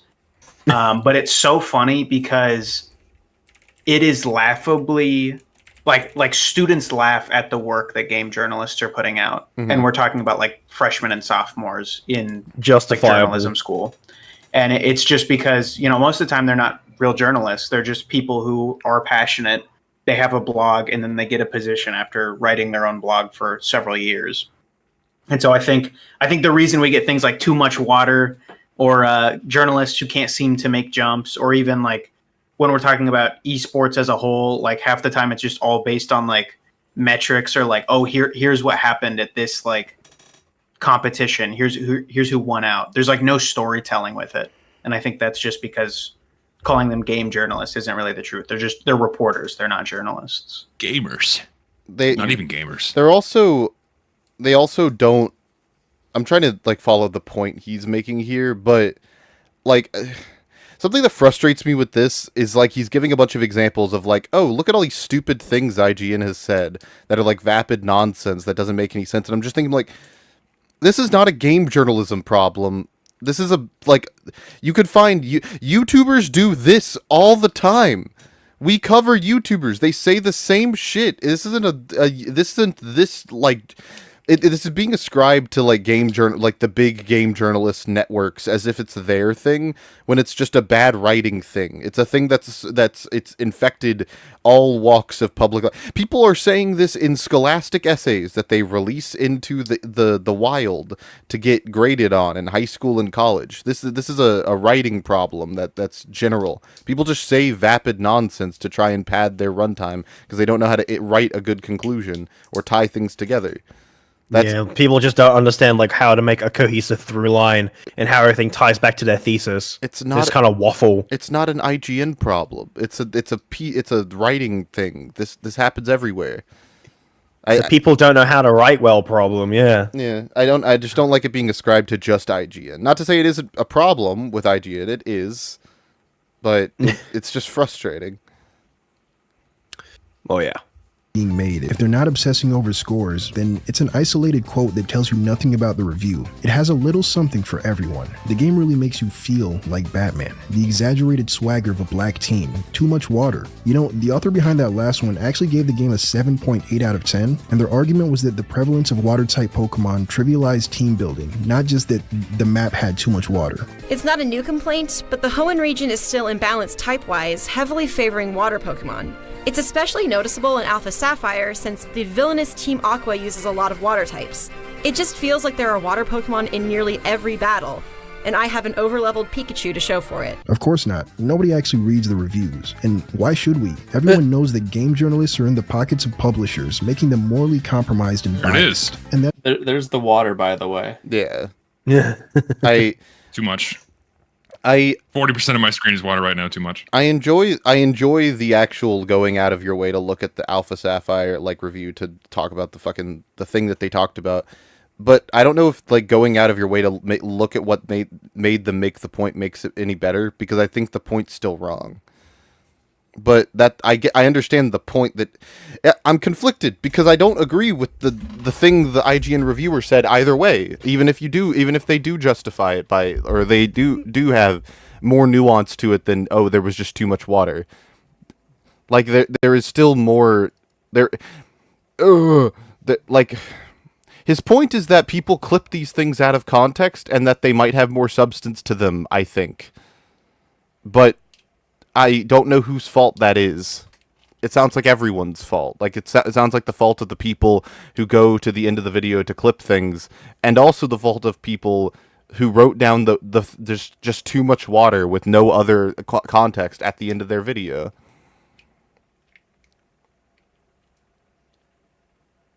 Am I making sense?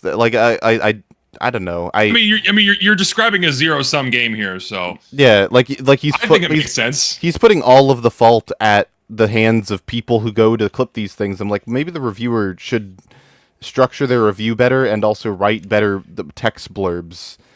Also, the exaggerated swagger of a black teen isn't something. I'm sure you could find a way to save that, but it's still a stupid thing that you said. And I don't know why you would want to justify it by saying, well, the rest of the review might be good. You guys didn't go out of your way to look at it. It's like, no, we just want to laugh at this thing. It's okay for people to not have to do due diligence all the time. Because I don't think anyone is saying that. It's more of a knock against bad writing and the bad writing of a specific part of this review than it is a knock against game journalism as a whole, that some one person said a dumb thing. It's just that there's so many of these examples that it looks bad on game journalism as a whole, I think. Anyway, I had a lot of words. I'm sorry. That's why I get my opinions from YouTubers. I'm going to plug It Takes Two into the Moist Meter now. I'm giving it a 95%. I don't have any complaints at all. Literally not even the slightest nitpick that I could. Game is absolutely So why not incredible. A perfect score? Now I know you're wondering, well then why didn't I give it 100%? Yeah, actually, I am wondering that. I reserve 100% for games that I feel anyone of any taste can pick up and fucking fall in love with and, you know, go wild about. And the only game I would ever consider giving 100% to is Minecraft. I'm personally not a huge Minecraft fan, but I actually think it's probably the perfect video game.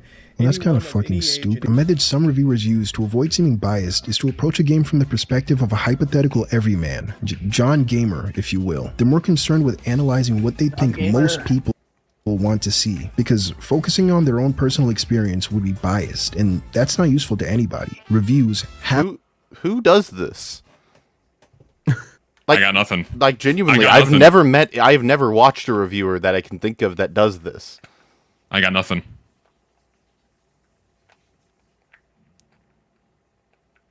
I got nothing. I don't know. Are you talking specifically about the everyman thing that he's talking about? Yeah, I can't think of a YouTuber who does this. I think there are appeals to plenty the of majority. That where they're like, I'm trying to view it from the perspective of a like the most neutral gamer possible to avoid being. Well, biased. what I was gonna say is, I don't. Isn't that the same as just being impartial? Wait, no, just Lion. What were you gonna say? Well, I was going to say, I think of it as, I think people are too afraid to have their opinions. I don't think, like, someone's actively like, oh, you know, I'm saying this, like, for the general gamer or something like that. But people don't, like, discredit Minecraft or give it a low rating because it's like, oh, so many people love it. It's such, like, an easy-to-get-into game. So people won't knock it down on points for things like the style changing over the years or the fact that like half of the tutorial system doesn't actually make sense, like crafting. How do you know what to craft until recently? But then people don't take points off of the rating system because they're like, oh, everyone else loves it for this reason. So I think it's like a subconscious thing more than anything that he's talking about here. Oh, so you're not saying like he's not saying a person does this intentionally. That's how I'm understanding his argument, is that people aren't going out of their way to say like, oh, you know, I want to like view this from a neutral standpoint. It's, oh, I'm going to try and be as like neutral as possible because I don't want to like get hate for my opinions on this. So I'm going to be as like, you know, no salt on the dish as I can, no seasoning. Interesting. Okay. 100% too is Minecraft. I'm personally not a huge Minecraft fan, but I actually think it's probably the perfect video game. Well, that's kind of fucking stupid. A method some reviewers use to avoid seeming biased is to approach a game from the perspective of a hypothetical everyman, John Gamer, if you will. They're more concerned with analyzing what they think most people want to see, because focusing on their own personal experience would be biased, and that's not useful to anybody. Reviews have to be unbiased and objective. I think this approach fails on several fronts. To be truly objective, your comments need to be based in facts. What is going on? Did the video fuck up for anybody else? No. No. What the fuck? It's freaking out for me. We're at 8:31. Okay, refresh continue. the page. I did. That was fucking weird.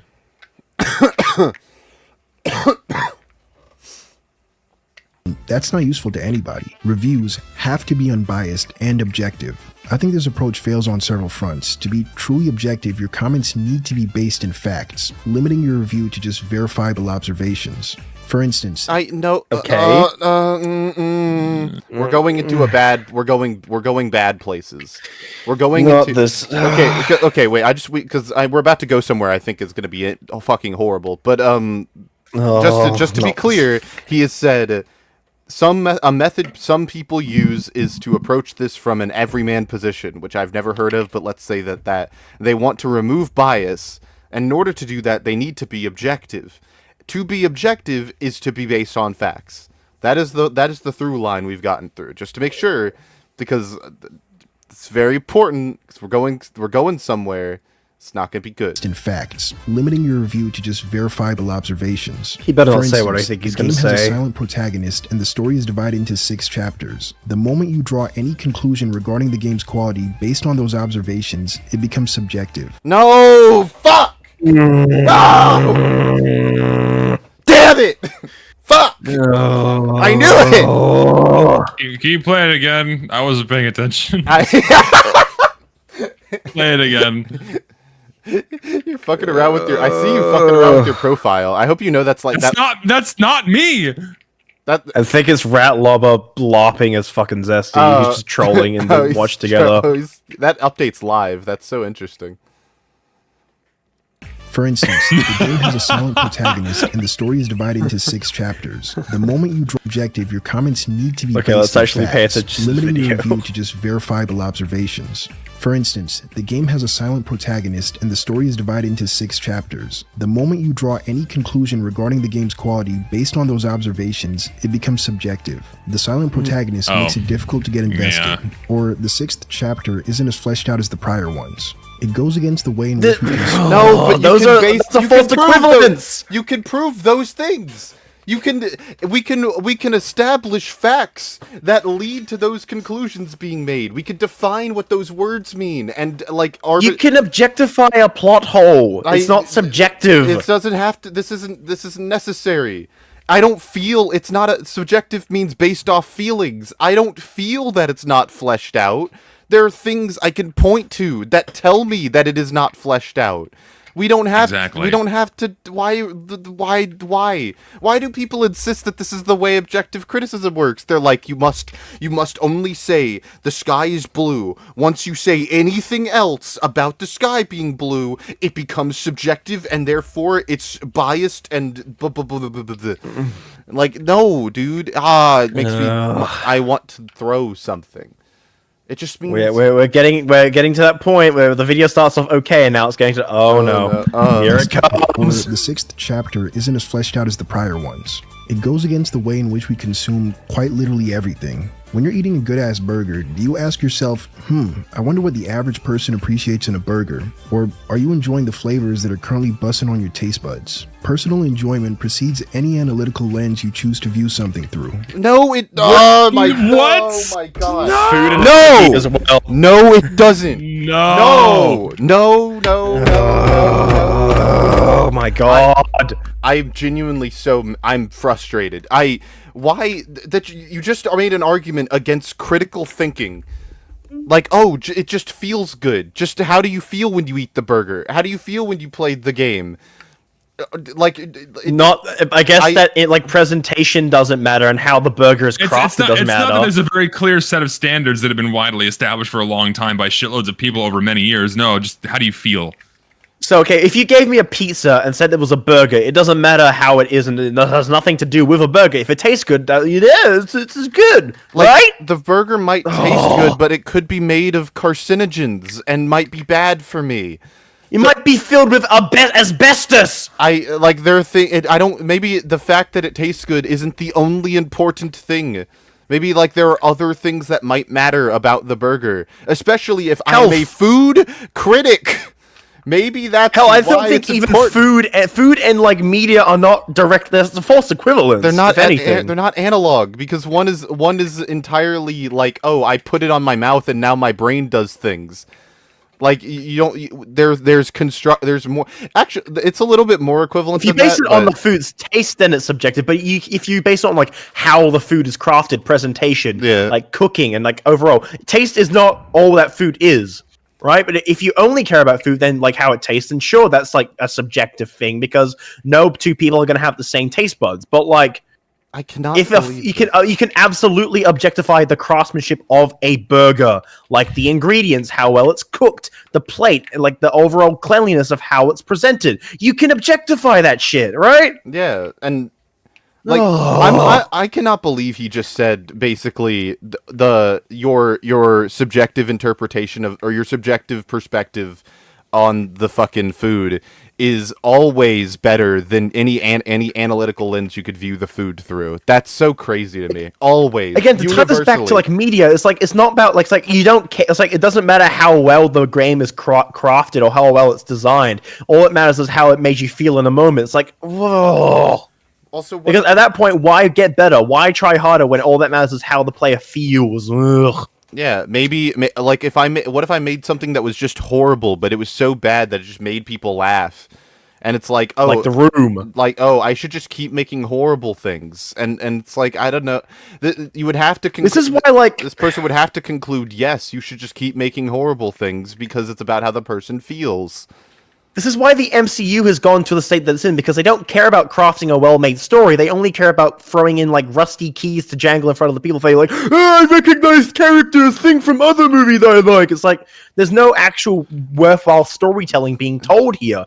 It's all just superficial, poorly crafted, contrived bullshit, but people like it and swoon over it because Glup Shitto from Comic I Like showed up. And he said the catchphrase. Glup Shitto. It's just literally just like, oh, look, character from thing I like, now clap. That's pretty much what Deadpool and Wolverine is. Like, I enjoyed that film, but again, that movie is objectively bad because there's so many flaws and like all these weird contrivances and contradictions and all these just utter flaws that fuck with the overall product. Look, John, I enjoyed it, sure, but the objective quality of the film is just like, it's not good. Jonty, how the fuck can we just talk about how on earth is Ratlobber doing what he's doing?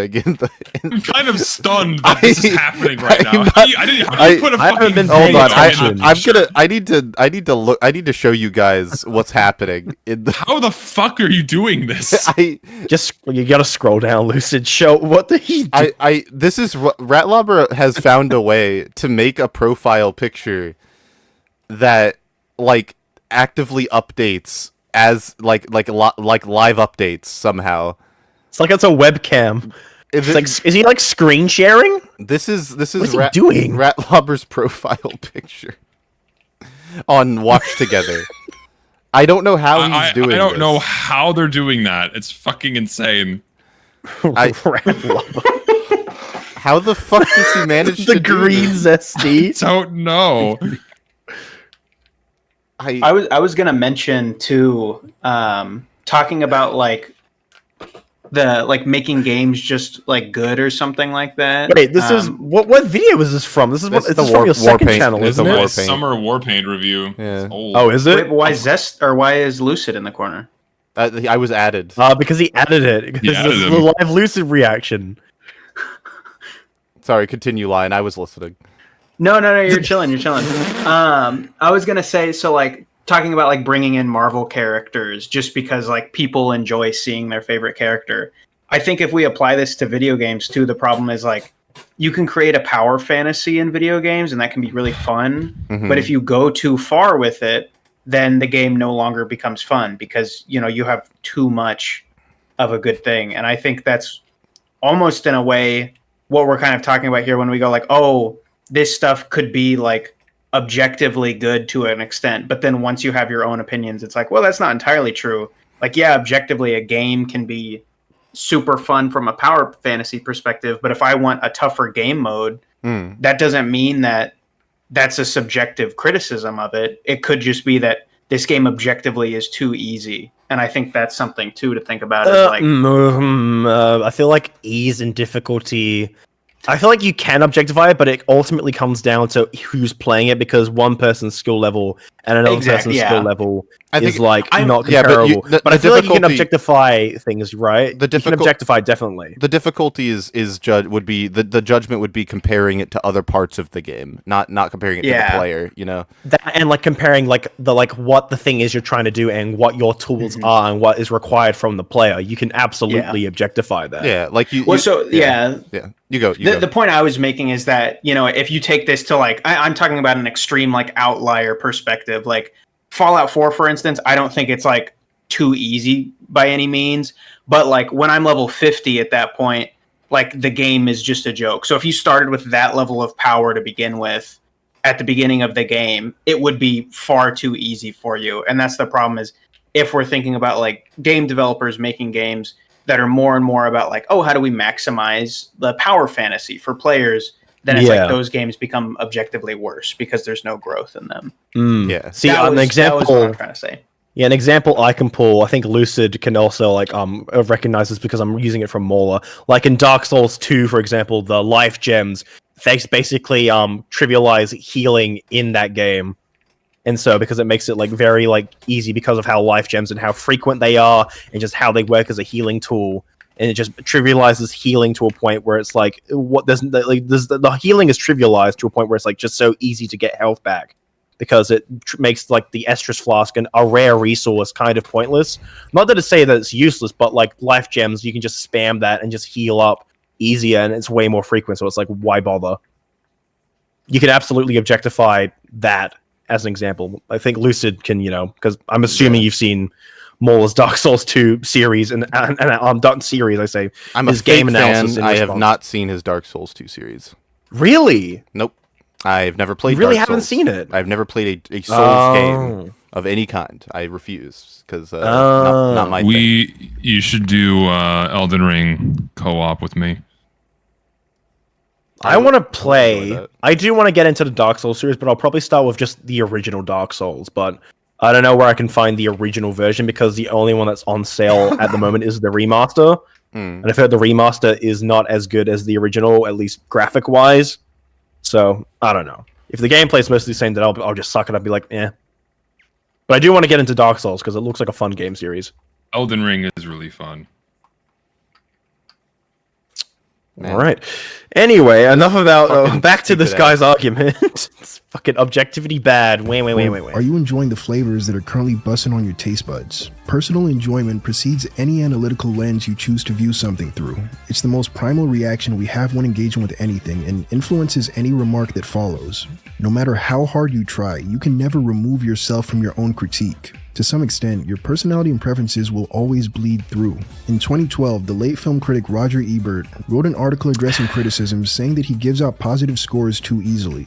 His Metacritic seems to also support this claim, indicating that on average he grades 8.9% higher than other critics. He first attributes this disparity to his 4-star rating system, on which he considers 2.5 stars to still be a thumbs up, skewing his numbers higher. But even when accounting for this difference, his scores still tend to be more favorable, and he presents several possibilities as to why. 1. He just loves... This video just bounces between points with no semblance of flow or cohesion. YouTube video essayist try to name a critic that isn't Roger Ebert challenge impossible. I've never heard of this guy. Really? That's the only critic that people know how to name is Roger Ebert. And anyone else they don't mention, but Roger Ebert is the go-to for their critic to name. He is, to be fair, he's like the most famous film critic of any era prior to YouTube. Never heard of him. Well, I guess you're not you're not really that into the nitty-gritty of film critique, are you, Zesty? No. I will either like a movie or not, regardless of what some old fat guy says about it. That's good. But what about Mr. Plinkett? Be more favorable, and he presents several possibilities as to why. 1. He just loves cinema too much. He approaches every film not with an analytical lens, but with hope and optimism because he knows how challenging it is to get something from the page to the big screen. With all their moving parts, getting a film made is a small miracle, and Ebert believes that's worth celebrating. Like any cinephile, he also feels strongly about certain actors and has difficulty not admiring the work from his favorite directors, like Scorsese, Hitchcock, and Kurosawa. A film being in a particular genre alone will make him more likely to score it higher. Ebert concludes by expressing his distaste for people who fixate on his review scores. They ask him, how could you give that movie that many stars? But when he responds asking what exactly about the review they disagree with, it's crickets. His reviews can only speak to what he sees on the screen and how he feels about it. If you see the same thing and feel differently, that's fine and should be expected. But if your beef is with some made up number, then you can go fuck yourself. I'm paraphrasing, but that's basically what he's...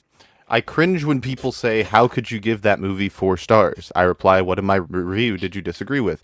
Invariably, they are stuck for an answer. One thing I try to do is provide an accurate account of what you will see and how I feel about it. I cannot speak for you. Any worthwhile review is subjective.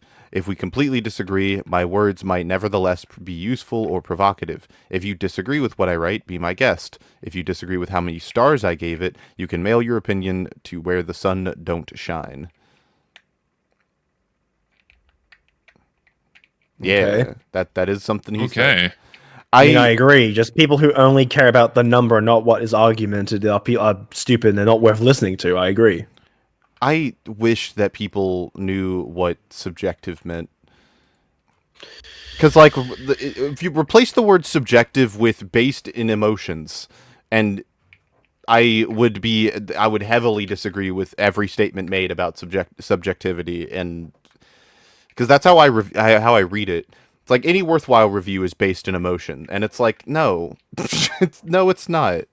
That's so sad. That's such a sad way to look at it. I don't think that's what he means, but because he existed in a time where these words weren't being tossed around in internet discourse like the footballs on a football field. But man, it was just man. What makes good, Rat?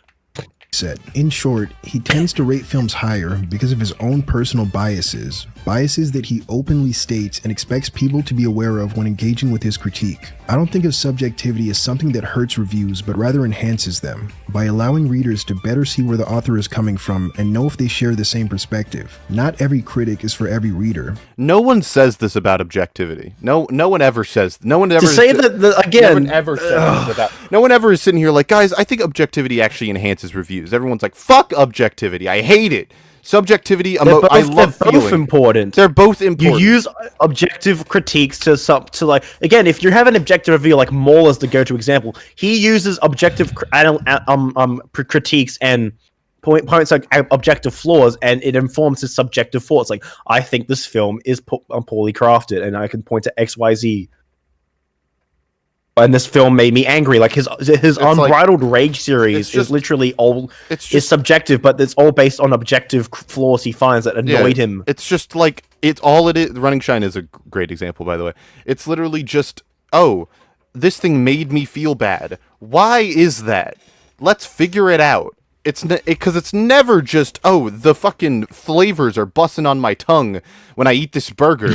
That's just happening. That's just happening in a vacuum. There's nothing about the construction of the burger that I could dissect that would make that happen. Like, you can dislike aspects of a film that you just personally don't jive with, like an art, like a character design you just don't personally like or find visually appealing. That's fine. But to say that, like, you can still have, like, subjective thoughts on a thing that is objectively a flaw, like whether or not someone likes cares about a massive plot contrivance or not is subjective. But to say that plot contrivance is or isn't there is an objective thing. Mm-hmm. Right? Mm-hmm. Like, if a plot contrivance exists, it doesn't stop existing because you don't care for it. Yes. It does exist, and to pretend it doesn't exist is just bad faith, or like just, not doing a due diligence, or just ignoring flaws to make it be like, well, it's like ignoring the flaws to make it feel like the film is better than it actually is. Meanwhile, if you actually go through the film and analyze it through an objective lens and pointing out everything about it, right, making all the observations, that will give you a much better informed opinion and overall critique of the piece of media.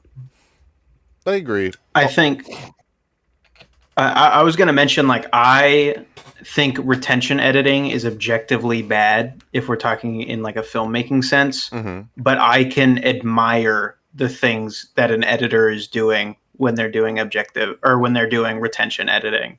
And I think that's one thing too that, I don't know, Roger Ebert, is that his name? Yes. I think that's literally what he's saying, is like, he knows how the craft of something is made, and that's why, like, his subjective view of something is going to be different than the actual objective view, of course, of like a film. And so I think that's interesting too to talk about. But I'm wondering what the heck that has to do with review scores being stupid. Well, because you know what I mean? Because he said that if you dislike his score but not any reasoning, then you can shove it, basically, and that means something. I feel like we've gone past the whole topic of like why review scores are bad, and now we're just talking about like why objective criticism is bad. Like this is a completely different topic. This video is very messy. Zesty is on the verge of collapse. Yeah, this video's 30 minutes, and he feels like we're not even halfway. And he feels like we've lost the plot already. Mm-hmm. I want to watch 2001: Space Odyssey again. Yeah. I want to watch good movies. I'm not a fan of horror movies, so I'm not going to lose my shit when Horror Fan 666 gives the new slasher film a 10 out of 10. That number means nothing to me or people like me. I'm not the target demographic. I play a lot of fighting games. I don't know. I would value Horror Fan 666 rating on a horror movie because that's like the guy to go to. He knows his shit. If he gives a horror movie a rating, I'm like, damn, that's pretty bad then. If a horror movie fan get. If anything, you should value both the biggest fan and the biggest hater. Like, what you can understand, like, and see if there's any like things that are like coexisting. Like, if there are things that they both agree they like and dislike about a movie. Like, if somebody who likes horror movies likes this thing about a film, and this horror movie dislikes this aspect about the movie, but they have like two things that coexist. Like, they both agree on some things. It's like, I don't know. I feel like it's important to get varied opinions about a piece of media from both people who are biased for against, and people who are unbiased. You know, I feel like it's important to get a varied like pool of opinions and critiques of something before you consider thing. Either that, or you've done like watch the movie, but you want to get people's thoughts on it, so you can get it from the biggest fan, biggest hater, and people from in between. That way, you can help reinforce your own thoughts on a movie based on like you have your initial thoughts, and then you look to other people to get more insight about something to reform your own opinion. That's how I, understand, film criticism and how to like get more insight about something, whether you like it or not. I think that I'm waffling. I think at the end of the day, it just just judge the person by their arguments and not like based off the argument, not the person. Yeah, based off the credibility or lack thereof of the person. Also, Beefaroni joined chat and said, "What type of stream did I just click into?" Shout out to that guy. I'm sure he's massively confused by whatever's happening on the screen. And yeah, I just wanted to share that. Also, we're gonna get through this. If he doesn't fucking change if he doesn't get to go somewhere, I'm going in soon. We're gonna. I mean, we're talking about fighting games at the moment, I wonder how he's going to tie this in. We're gonna talk about fucking Mario Kart World in a second if he doesn't change the subject. A review from somebody new to the genre isn't something I'd watch, but if you're also new, that might be exactly what you're looking for. Despite not using scores, I've never what? No. If you're new to the genre, I would look for a review of someone who's seasoned. Like, why would I look out a review from a fellow novice or like someone completely unfamiliar? As someone who plays fighting games fairly regularly, I would be interested to know what a newbie has to say about fighting games, so that way I can understand why fighting games may not be as approachable as other genres of video games, right? I don't know. I mean, I guess, but also at the same time, if I'm new to something in general, I'm going to seek out advice or information from people who are experienced. But then I feel like there's a difference, because if you're somebody new into the scene, getting someone like a review of how a game is, like if they're experienced and they understand how fighting games work, that's not going to be as as useful as somebody who's new. That way you can because they'll be like, oh, this mechanic is really good, but if you're new and don't understand it, you'll be like, wow, this is kind of fucking shit. Okay, well, why does this game feel like shit to play?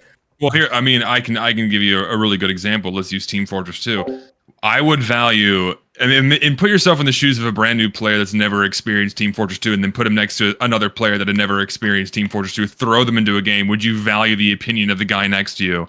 Or would you pinpoint the opinions of someone who's more seasoned that can tell you, yeah, this is fucked. Here's what you need to do to get that enjoyable experience, right? I would value the opinion of an experienced person far more. Because, yeah. But to say that the seasoned person can work around the flaws or can help you understand something better. Yeah, but to say that the person who's new has nothing of value to say is, I'd argue, is bad faith, because I feel like new players who have no experience with things, it's good to see the inside of how a new player gets into a game, and to maybe especially for game designers, be like, how can we help mitigate this aspect of this hurdle for new players, so that way it's more inviting and more new player friendly. Sure, it's so that way they valuable. can I mean, get sure, into it's it. valuable in that regard. But if I'm looking to get information whether or not I would enjoy something, then I don't think I would pinpoint another piece of fresh meat like me. You know. But then it comes to another issue. Like, if you watch a bunch of game reviewers like praising aspects of a game, and then you come into it and you try it, and it's like, wow, this isn't as good as these people say it is, and it's like, Well, then that's the overarching point here: is why are we believing reviews at all? It's all subjective. I feel like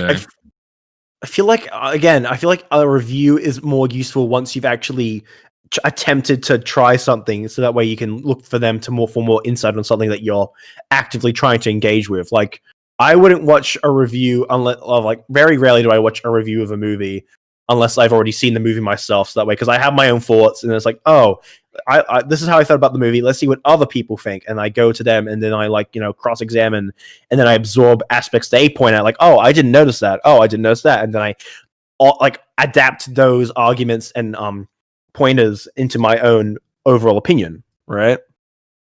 Yeah. Sorry, I'm rambling. I'm very distracted by the new stream that's Fucking happening right rat now. I'm distracted by the new show we're being given. This is something. There's animation now. We're getting we hear like role play right now. I'm like the teacher trying to explain a complex subject, but there's like a fight in the schoolyard going on in the window, and you're distracted by that. This is cinema right now. Holy shit! We're like looking at the inside of like a kid playing with a toy box in a sandbox.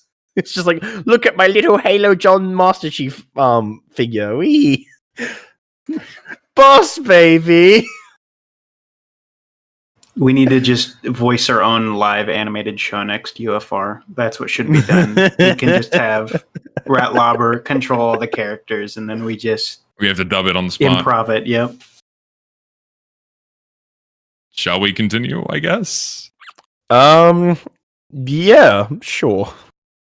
Not knowing how he feels a particular game. His fondness for a title is inversely proportional to the amount of snark he uses when talking about it. I like some of Dunkey's videos, but I don't care to listen to him talk about any JRPG. I've seen enough from him to know that we value very different things when it comes to the genre. I get where he's coming from. I'm just not coming from that same place, and that's fine. I won't waste my energy getting upset over reviews that I never expected to agree with in the first place. I don't care what IGN. Then what's the point of this video? What's the point of it then? If you're just looking for a review to feed into what you already think something's going to be like, what's the point? But what if you're proved wrong? Like, what if you go into his review and you're like, he's not a guy who likes JRPGs, but he goes into this one. It's like, oh, I like this one a whole lot because of XYZ. And it's like your expectations of how he feels about the game are different. It's like, oh, I'm surprised because to think that people can change their opinions on how they feel about a genre of game, right?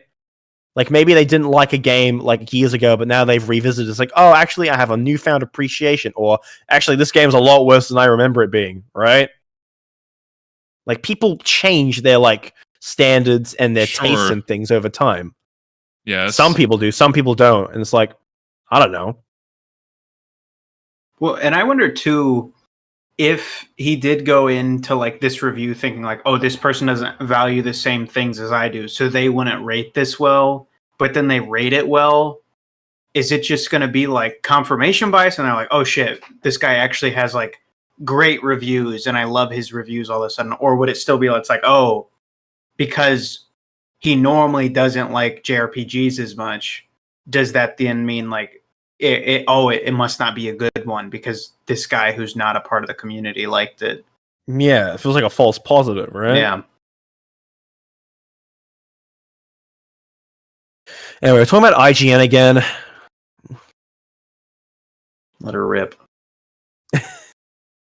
Kotaku, Game Rant, or any major news site has to say about anything. Those aren't people. They're companies that employ dozens of writers, each with their own personal tastes, beliefs, and values, all of which bias their reviews. I'll never familiarize myself with all of these writers, nor do I imagine that most people will. So I find it strange that anyone gives two shits when X publication gives arbitrary number to certain piece of media. Following every major release, there seems to always be outrage when even a single journalist goes against the grain. paradoxically, it's the people who claim that they hate game journalists the most that most consistently engage with their content, keeping their finger on the pulse of every article, every review, every blog post, so they can be first on the scene and farm that sweet Twitter ad revenue. Late last year, a review from Screen Rant ultimately, a lot of people put a lot of people generally actually look to these articles for insight about games and whether or not they buy it or not. Just because you don't doesn't mean that these articles don't sway the public consensus about a game.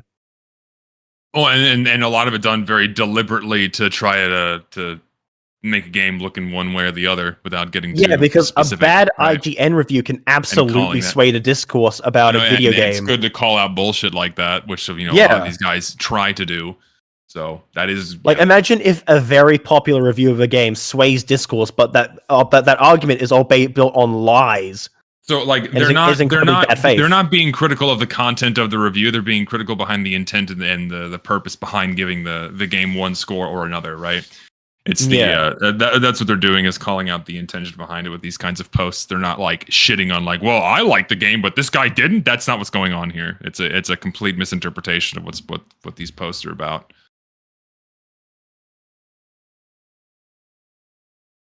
I mean, you can look at what's paused on screen and read it. It's not about that.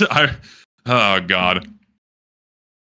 I'm under fire for giving the game a 3 out of 5 for, quote, a lack of inclusivity and diversity. Of course, upon hearing those two words, the worst people you know assumed that the reviewer meant black people. But upon personal inspection, I can confirm that none of us were found at the scene. Can we show that? The author can we was show actually that? referring to a...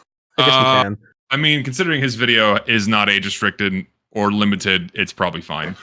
Okay, I don't know. It's just characters in the game, and despite what the popular narrative might lead you to believe, this section was only some 200 words in a 2,600 word essay. Although I don't agree with the review, I found it to be incredibly inoffensive. She points out that in the 2 chapters she played for the review, the game doesn't feature any female characters. Multiple are featured prominently in the following chapters, and she should have reserved her judgment until then. But even if they weren't, a lack of diversity in my Chinese monkey game isn't something that would make me reconsider my purchase, and I think I can assume the...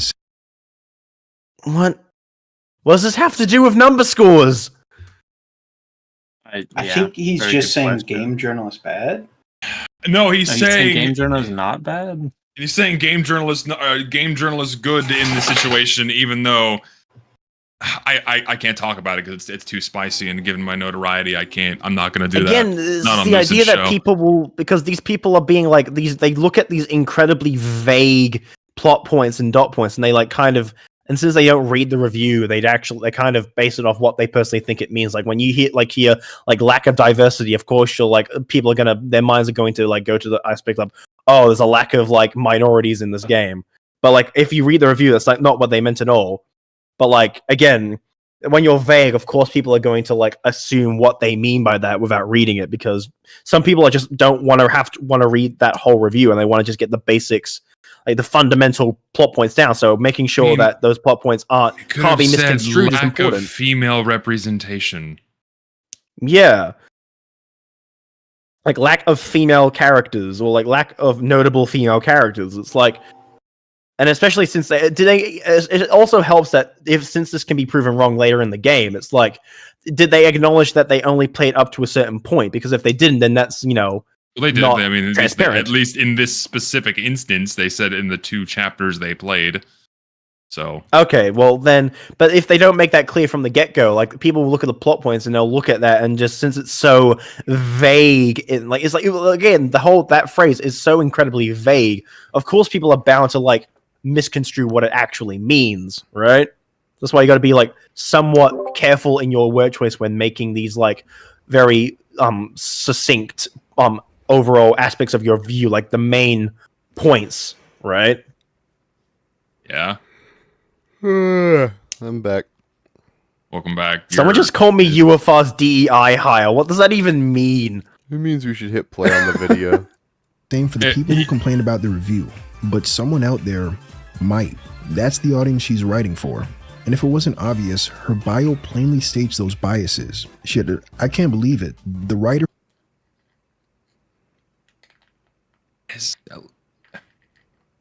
I'm not going to say anything. who claims to value diversity and inclusion writes about diversity and inclusion. This is like complaining about Nazi propaganda. Meanwhile, this is who you keep in your company. There's a lot of things that I'm ready to move on to something else because this is just turning into a fucking mess. This video's awful. We're talking about Mario Kart World. What are we on? This video is Reviews are awful. Can we crazy. go We got somewhere way else, off the beaten please? path. Why are we talking about Kanye now? I have no idea. I don't know. I sat back down and now we're talking about Nazis and Kanye and I don't know. Like, why are we going into sociopolitics all of a sudden? Let's get this to the 15-minute mark, and if it doesn't get any better, I vote we talk about Mario Kart. I gotta say, one thing, how did we go from diversity and inclusion to then talking, like, comparing that to, like, Nazi propaganda? Like, I'm not trying to say anything other than, like, this script writing feels like a roller coaster and not one with, like, safety rails. Like, I mean, it is just bump, curve, loop, ramp. It's like, I mean, it is wild. Let's see what happens next. About Hitler. Bro, I think the writing was on the wall. The simple fact is that these are not Screen Rant regulars stumbling across this review and getting upset. They're people who already have something that they want you to believe and actively search for stories to support what they're trying to sell. Review scores might not be great at communicating opinions, but they're exceptionally good at pushing a narrative. With their context removed, reality can be whatever you want it to be. Isolate the quotes that support you, ignore the ones that don't, and create your own desired intent. But reviews do this with the content they're reviewing as well. So it's a two-way street. It happens all over the place. This isn't just about people clipping reviews out of context. The reviewers themselves both reviewers do this. And the consumer will lie by omission to make their argument look better. Example, Anthony Fantano will ignore songs on albums. He will review the entire album and just leave out songs on the album and not mention them at all. Or mention them for like 2 seconds. Which is just ridiculous. Like, how are you going to review music and not talk about all of the music? Like, this isn't a people or reviewer thing. This happens everywhere. I feel tired. I feel tired. We have 33 more seconds. You don't need to engage with the original author. Everyone has preconceived notions of what these numbers mean, and you can rely on those visceral reactions to sell your story. No one is a blank canvas, and if you tell them what they want to hear, it's unlikely they'll dig any deeper. Viewers approach reviews with defined beliefs and decide what each score means based on those beliefs. 8 out of 10 is commonly accepted to be a fairly positive score. Unless if they're talking about something that you like, then that's a disrespectful score. And if it's something you don't like, that might as well be a perfect 10. You don't speak for me. IGN dropped a review you disagree with. Classic IGN. Too brain dead to know what a good game looks like. Okay. Oh, what are we real though? In IGN's case, what is the point? What is the overall point? I feel like I'm lost. I'm lost in the woods. I don't understand what your through line is. Video structuring is horrendous. It's like it just feels like a rant. And also, not to mention, because I have to mention it, the editing is fucking atrocious. The man just puts on random gameplay footage. He's doing the fudge. The gameplay footage isn't even relevant to the there's nothing about this specific game that is directly relevant to whatever he's saying. He's just putting random footage on the screen. There's a review on the screen right now, and the video's about reviews. Oh shit, you're right, my fault. Oh. Gotcha, buddy. Oh fuck. There's yeah, you guys want to talk about Mario Kart? Yeah, I vote Mario Kart. There's a new one, right? Yeah, Mario Kart World just came out, and we talked about it in the last UFR. If you guys want us to finish that video, fuck you. I also don't want to finish it. Fuck that video is fucking atrocious. That video, it's not even like the argument. It's also just in the other half. It's also just horribly constructed in a way that makes it nauseating to actually sit down and listen to. Also, I want everyone to know Ratlobber's like playing a game, I think, but like playing Mario with himself. I don't know. Who made this? How did they do this? He's just like a kindergartner slamming toys and action figures together. I don't get him. Is that what I think it is on the Goombas? Yeah, it's Uncle Dane. Hold on, let me make sure this is getting on screen. That's so stupid. I think I'll probably have to get off, but I was gonna say I think this guy is just generally he doesn't like point systems and he just wanted to rant about it. But then he was like, "How do I stretch this out to be 13 minutes?" Yeah, because this video did not need to be this long. Part of it is like we're still in the introduction. Is how I feel because it's like feels he's like still he's still talking about like, oh yeah, like here's why like it's bad to use review scores. But then it's like, okay, well where's the part like, you know, when do we get to the meat? Yeah. But I might like, you know, skip around and see on my own, but I do have to go. I also don't have the air conditioning up in my office, which is where we're at right now, so I'm profusely sweating in this 80-degree weather, so I'm so sorry. I'm so sorry. I feel you, buddy. It's hot here too. well, it's also humid because I'm in the Midwest, and so it's like feels bad. Yeah. South Texas, it's a sauna. It sucks. There you go. I feel you. But it was thank good you for having having me. I hope you come back. You're always welcome. It was a good company. Yeah, it was good fun. to see you, Lion. If I see another video, never change that profile picture. No, I think I will. I think No, no, keep it forever. No, you can't. I'll put a gibbous on it. That's what I'll do. Yeah. Yes. Perfect. Yeah. Have a good time with Mario Kart World, and good night. All right. Good night. Or good morning to everyone else, I guess. Peace. Gosh, that video is a pain. You didn't even make it halfway. That was Fuck me. That was not a pleasant video to watch. That was not fun. I was expecting it to be more fun than that because I actually could agree with the perspective in the title, but the way it's said makes me want to run multiple stakes through walls and pitchforks. It's literally the meme where it's like when somebody has an opinion you share, but they present it in an obnoxious way, and you don't want to agree. Well, it's not even that. Like kind of, but like not. Like they didn't even present the version of the opinion that I agree with, which is that oftentimes review scores are just used as by the reviewer as this is what I believe, so that you don't have to think critically.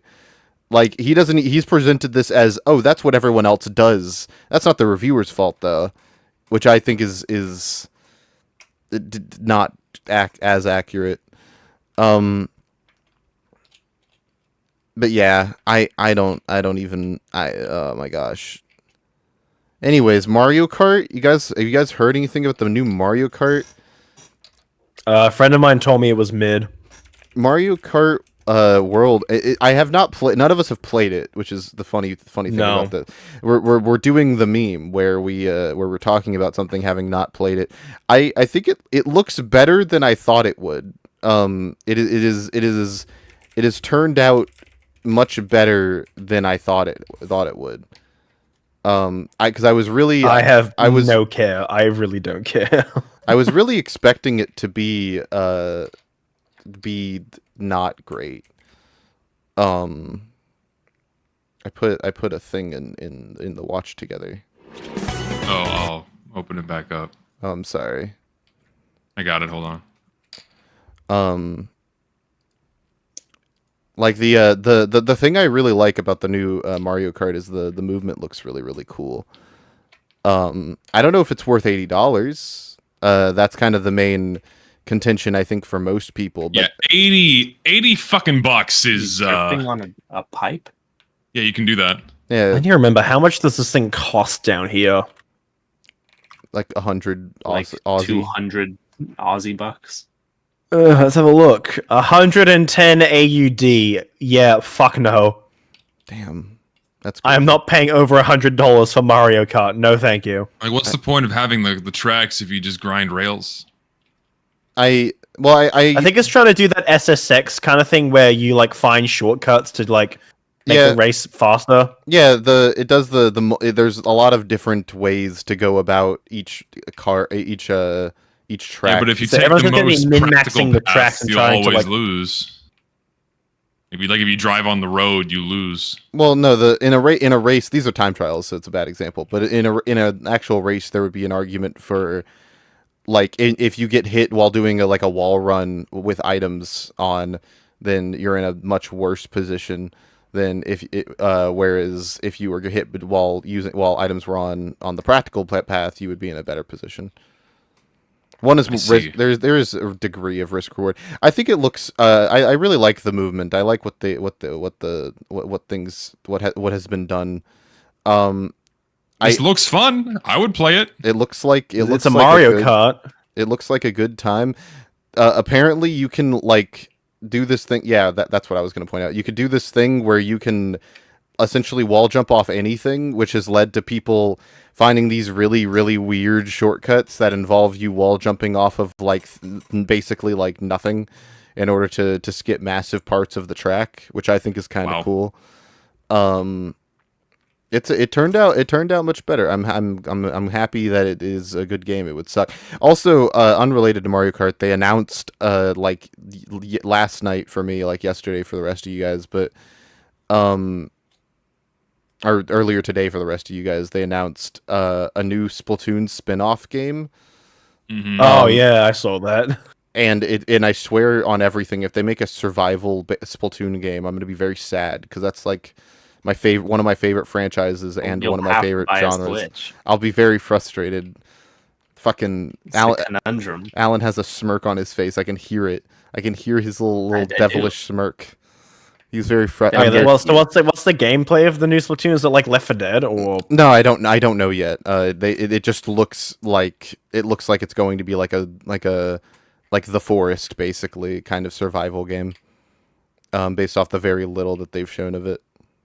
Is this Mario Kart or Tony Hawk's Pro Skater? Because they're grinding on everything. Fucking nuts, dude. I don't know how I feel about this.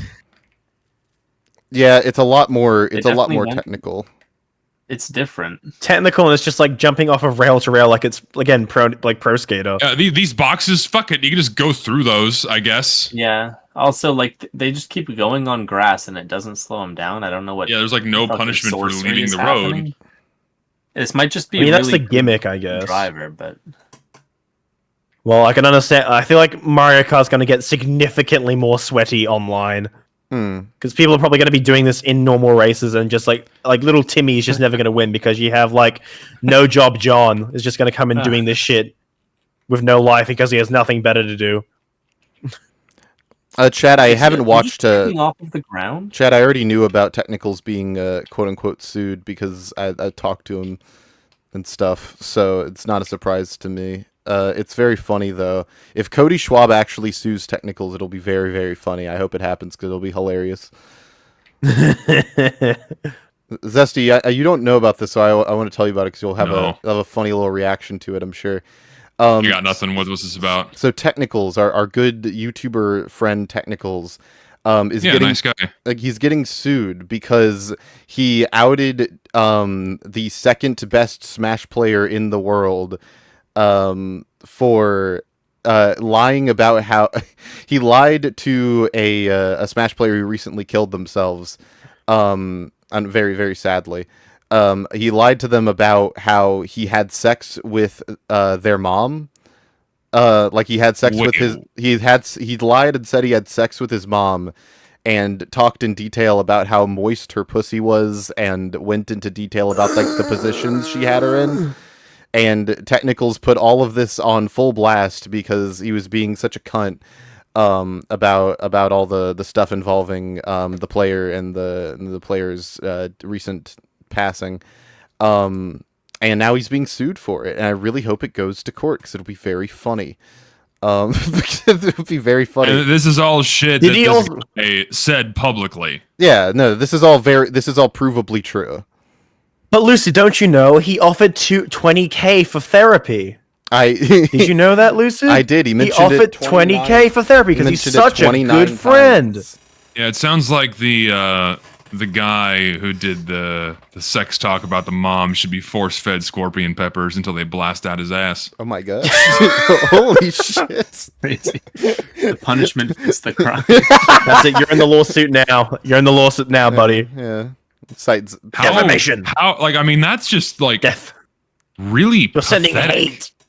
Like, that's just really pathetic to like. You're gonna sue a guy for airing out something you said already very publicly and already well known. Well, okay. Like what? Like so, on what grounds? So he like for what? Defamation? You said these things. He didn't add any. He didn't try to like twist it or anything. Well, did no. he? Okay. So what happened was he didn't say the thing. He lied to the player that killed themselves about how and like went into detail about this, and then the player told Tech about it before he died. And with receipts and stuff. So he didn't say any of this publicly. This came out after the player's passing, as a result of. It's still okay. It doesn't matter. It's still said. It was said in a private Discord conversation, and then it was leaked, basically. Also, the player actually admitted that he was apparently good at manipulating people. Also, so that was there's a bunch of there's like why would you fucking admit that? Be like, I'm the best manipulator, guys. Like, I would never do it, but like I'm literally very good at manipulating people. So like, that's not a brag. I'm if anything, that's just not going to make people trust you at all. Every time I hear about the Smash scene, it's always about the craziest drama that I've ever heard in my life. They have nothing better to do because their games have like their Ultimate's not getting updated, and Melee is just they're just running through the motions, just playing the game. There's really nothing notable happening anymore. By how it just keeps getting one-upped every time I hear something new. It's about pretty dumb. What's going on in this game. Like Smash culturally peaked probably around like the mid to late 2010s. Yep. In my opinion. I was just watching old Smash commentary highlights from like that era, and it was Toph and Bobby Scar. Yeah, and it's night and day difference from how energetic and enthusiastic people were, the kinds of things people talked about on commentary, and like the overall atmosphere was just so much better. Is it because everything has to be like esports and sanitized and all like safe from sponsors and even all that when they were being mumbo-jumbo. esports back in that era, they would like joke about it, or they would have some sort of tongue in cheek. They would still be like, they still felt like they had some sort of soul. Like nowadays, if you hear like them talk, they do not feel like they have any sort of soul or edge. Like they're never giving they're very rarely giving their opinions on the player that they're talking about. Even trash talk is just not something you really see much nowadays. Because that's Because harassment. you can get banned for that now. Yeah, that's harassment. Yeah, because it's like toxicity. It's like, oh, you're so boring. Who cares about a little like competition and like because we can't have heels anymore. God forbid we have like a person who plays up a character for like entertainment value, like wrestling. No, everything has to be like good sportsmanship, good game, boring, safe, sanitized. Like you can't be interesting. No, you just have to be good at video game. That's all you have to be. And like the only quote unquote villain we have is like Leffen, but he's like a legitimately bad person. He's not like playing up a character. Leffen is legit Also, he doesn't a play horrible Smash anymore. person. Also, he doesn't play Smash. Yeah. Yeah, and like he's like someone who doesn't they really like show, the Smash scene loves to protect a guy who is like objectively deplorable, and yet he doesn't even play the game anymore. So it's like, why bother? It's very funny. Sounds like a shit show, man. It's pretty bad. Yeah. Damn. Sounds like a lot of the same shit that happens in the TF2 sphere. People are bored, and a bunch of young people come in, and they like try and they're entitled, and they feel like everything has to accommodate them. Maybe that's a different issue, but that's just how I feel. Fucking weird shit, man. Eesh. Also, Mario Kart. Yeah, I was gonna say, are you guys like watching like how insane some of the shit is? Yeah, I've been looking at it. It's nuts. It's pretty crazy. I don't This is just parkour on wheels. This is like a fucking Mirror's Edge kind of. I don't know, like wall running. I think it's probably really cool. It's just kind of strange to go from 8 to this. What the fuck is this? You know what I mean? Like it's kind of. Yeah. Is this even Mario Kart anymore? I don't know. Shy Guy Kart. Like you can jump in Mario Kart like without a ramp, and that's like a whole thing. It's kind of crazy. Again, I'm convinced that this is just like Tony Hawk's Pro Skater, or like an SSX spiritual successor. Oh, hello. Oh, we skipped. I'm just skipping around. I'm not getting don't worry, Chad. I'm not advocating that anyone should get a Switch 2. I wouldn't. Please don't. How much is a Switch? Let me check. How much are they? I down watched here? RT Games. $450. I watched RT Games video where he played $700. the Switch 2 Welcome Tour. And he played the whole thing, and he was just lamenting like, this is like €10 or this is €15 or whatever, and he was like, this is insane. This is so stupid. It's so boring. It's like, oh, do you know what the A button does? It's like, oh my gosh.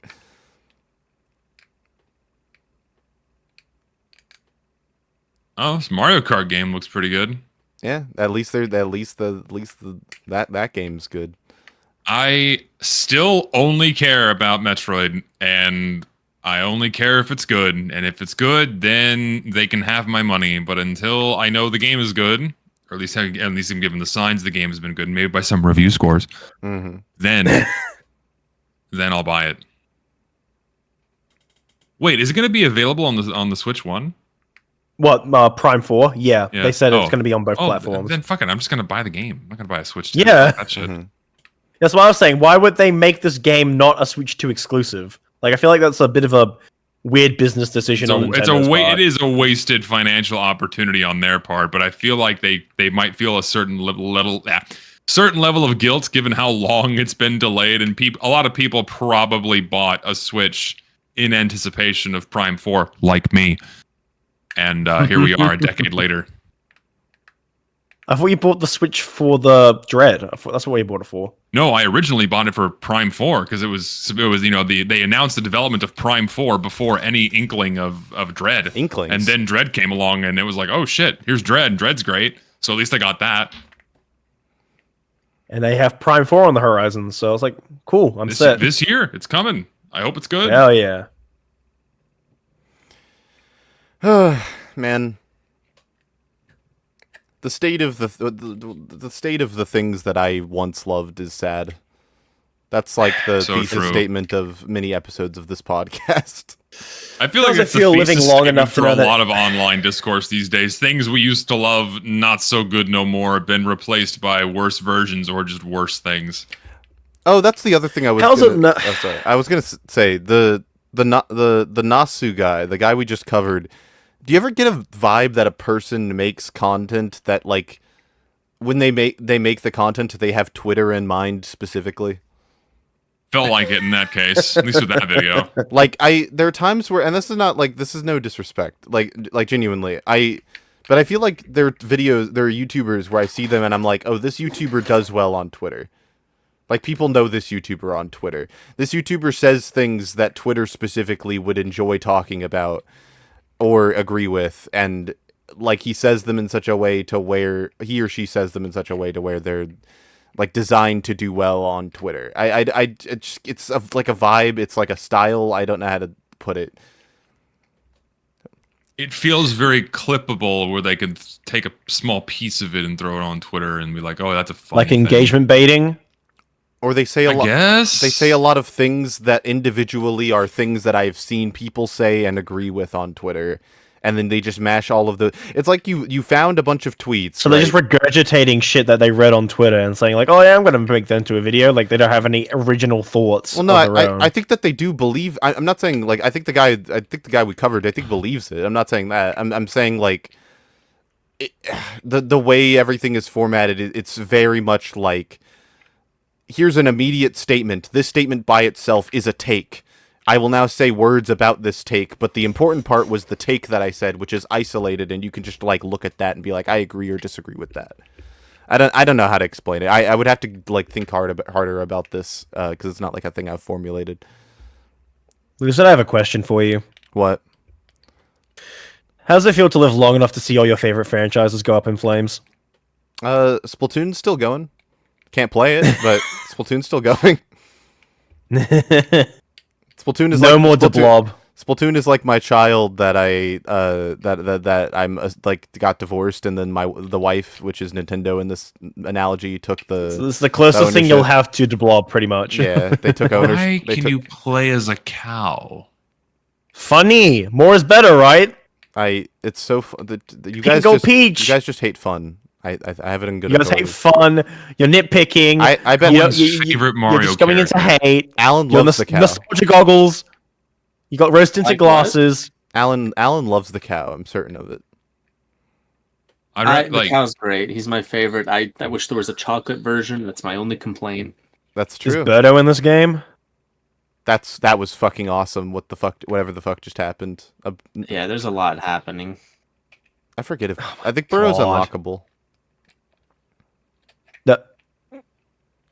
You ruined the run. You bumped into the dinosaur. Fucking unusable. Can't use it.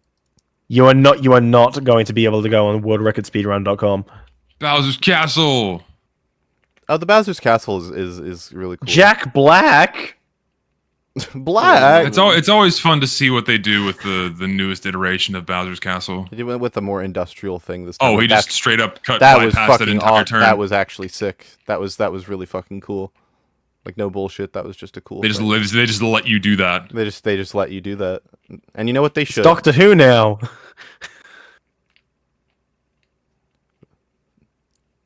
Remember when Doctor Who was like a thing that people cared about?